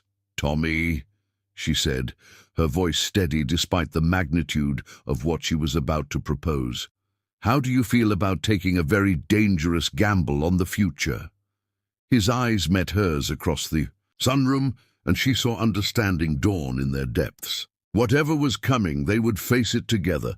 The war for Serenity's future was about to begin, and Althea finally understood that some battles were worth any cost, any sacrifice, any risk.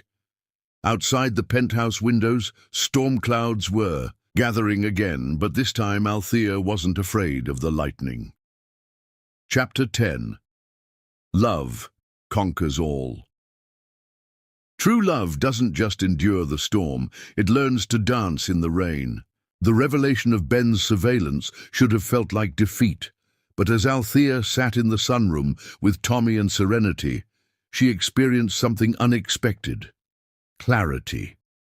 For the first time in her marriage, she understood exactly what she was fighting for and exactly what she was willing to sacrifice to get it.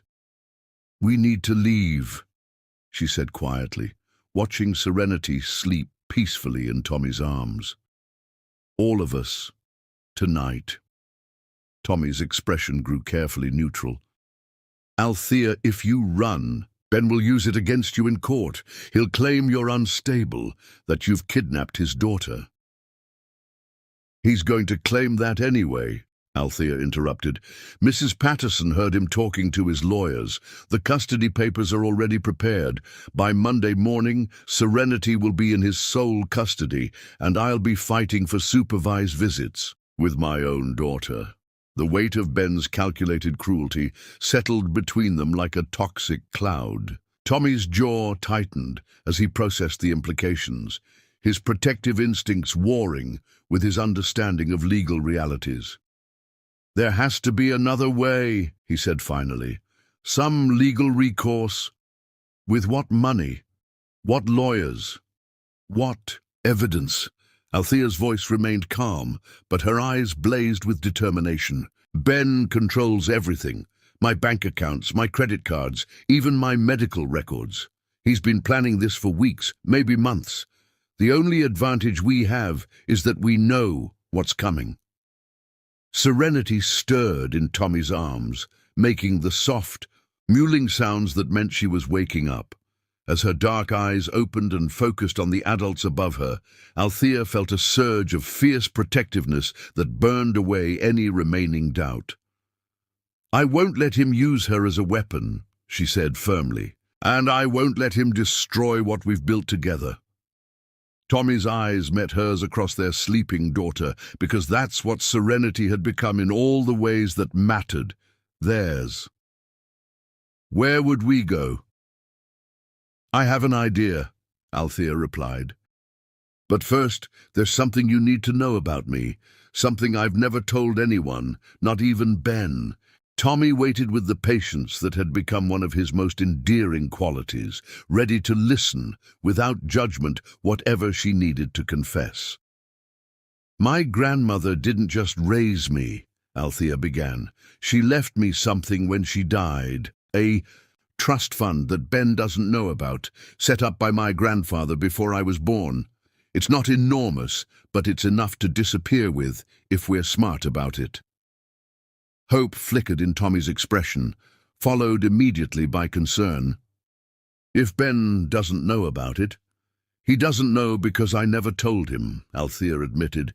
"It was the one thing I kept for myself, the one piece of independence I couldn't bring myself to surrender. I've been sending the statements to a post office box, using an old friend's address for contact information." Tommy's smile was soft with understanding rather than judgment. "Smart woman." "My friend Sage still lives in Harlem," Althea continued. "She's an artist too, runs a small gallery and teaches art classes to kids. She's been telling me for years that I always have a place there if I need it. And your trust fund would be enough to start over, yes. To rent a small apartment, buy basic necessities, maybe even set up a little studio where I could paint again." Althea's voice grew stronger with each word. "It wouldn't be luxury, but it would be freedom." Tommy looked down at Serenity, who had begun making the happy gurgling sounds that meant she was fully awake and content. "What about Willow's medical bills? If I disappear with you, I lose any chance of finding another security job with references." Althea had been expecting this question, had been planning her answer since Mrs. Patterson's revelation. "The trust fund is bigger than I said," she admitted. "My grandfather was careful with investments. There's enough to cover Willow's treatments and our living expenses while we figure out the future." The offer hung between them, like a bridge spanning an impossible distance. Tommy could continue his current life, struggling to find work, fighting to pay for his sister's care, watching the woman he loved from a careful distance. Or he could take a leap of faith into an uncertain future with the people who had become his chosen family. "Ben will come after us," Tommy warned. "He has resources, connections. He won't just let this go." "I know." Althea's voice was steady, but her heart raced with the magnitude of what she was proposing. "But I'd rather fight him from a position of love than surrender from a position of fear." Tommy stood slowly, cradling Serenity against his chest as he walked to the window overlooking the city. For long minutes he was silent, weighing options and consequences with the precision that had kept him alive through military combat and dangerous security assignments. Althea watched his profile, seeing the war between hope and caution playing out in the set of his shoulders. She understood the magnitude of what she was asking. Tommy would be walking away from any chance of legitimate employment in security. He'd be risking prosecution for kidnapping charges if Ben chose to frame their departure that way. Most importantly, he'd be trusting her completely with his and Willow's future. Finally, he turned back to Althea, his expression resolved but grave. "What do you need me to do?" The next several hours passed in a blur of meticulous preparation and whispered conversations. While Ben attended his evening business dinner, they moved with the precision of a military operation. Tommy disabled the security cameras in strategic sequences, creating blind spots that would hide their movements. They gathered essential items in stages, Serenity's medical records and birth certificate first, then several weeks' worth of baby supplies, carefully transferred to gym bags that wouldn't arouse suspicion. Althea packed a single suitcase with practical clothes and the few pieces of jewelry that had belonged to her grandmother. Her hands shook as she made each decision, what to take, what to leave behind forever. Every item felt weighted with the finality of this choice. The most heart-wrenching moment came when she removed the small section of hidden mural they'd created together. Rolling the canvas with trembling hands, she whispered a prayer that whatever else happened, their daughter would have this reminder of the love that had created their unconventional family. Tommy coordinated their escape route with military precision. He'd arranged for a rental car under his sister's name, parked 3 blocks away to avoid detection. He'd mapped a circuitous path out of the city that would confuse any tracking attempts. Most crucially, he'd contacted lawyers who specialized in protecting women fleeing dangerous situations, people who would be ready to help them establish legal residency in another state before Ben could mobilize his resources. As evening darkness settled over Manhattan, they sat together in the sunroom one last time, Serenity sleeping peacefully between them while her parents, in all the ways that truly mattered, made their final preparations to leave everything behind for love. "Are you scared?" Tommy asked softly. "Terrified," Althea admitted, "but not of leaving. I'm scared of what happens if we stay." Tommy reached across the space between them and took her hand, his fingers warm and steady against hers. "Whatever comes next, we'll face it together." "Together," Althea agreed, and the word felt like a promise, a prayer, and a declaration of war all at once. At midnight, they moved like ghosts through the penthouse's marble halls. Every sound seemed amplified, the soft whisper of Serenity's breathing, the barely audible squeak of the elevator doors, Tommy's controlled breathing as he carried their bags. In the lobby, the night security guard looked up from his magazine, and Althea's heart nearly stopped, but Tommy simply nodded and said, "Emergency call. Mrs. Shelton's mother took ill." The lie rolled off his tongue with convincing concern, and they were waved through without question. The night air hit them like freedom itself as they walked the 3 blocks to their waiting car. Serenity slept peacefully in her carrier, unaware that her life had just changed forever. Behind them, the lights of their former prison gleamed against the sky, beautiful and cold and finally permanently behind them. Serenity slept peacefully, in her car seat, unaware that her life had just changed forever, that she was traveling toward a future built on chosen love rather than inherited obligation. In the front seat, her parents held hands and watched the lights of Manhattan disappear behind them, knowing that whatever challenges lay ahead, they would meet them as a family. Ben would discover their absence in the morning, would rage and threaten and use every resource at his disposal to track them down. But by then, they would be in Sage's gallery in Harlem, beginning new lives as artists and lovers and the kind of parents who chose each other and their child over safety and convention. The love that had bloomed in stolen moments and secret gardens would finally have room to grow in the light.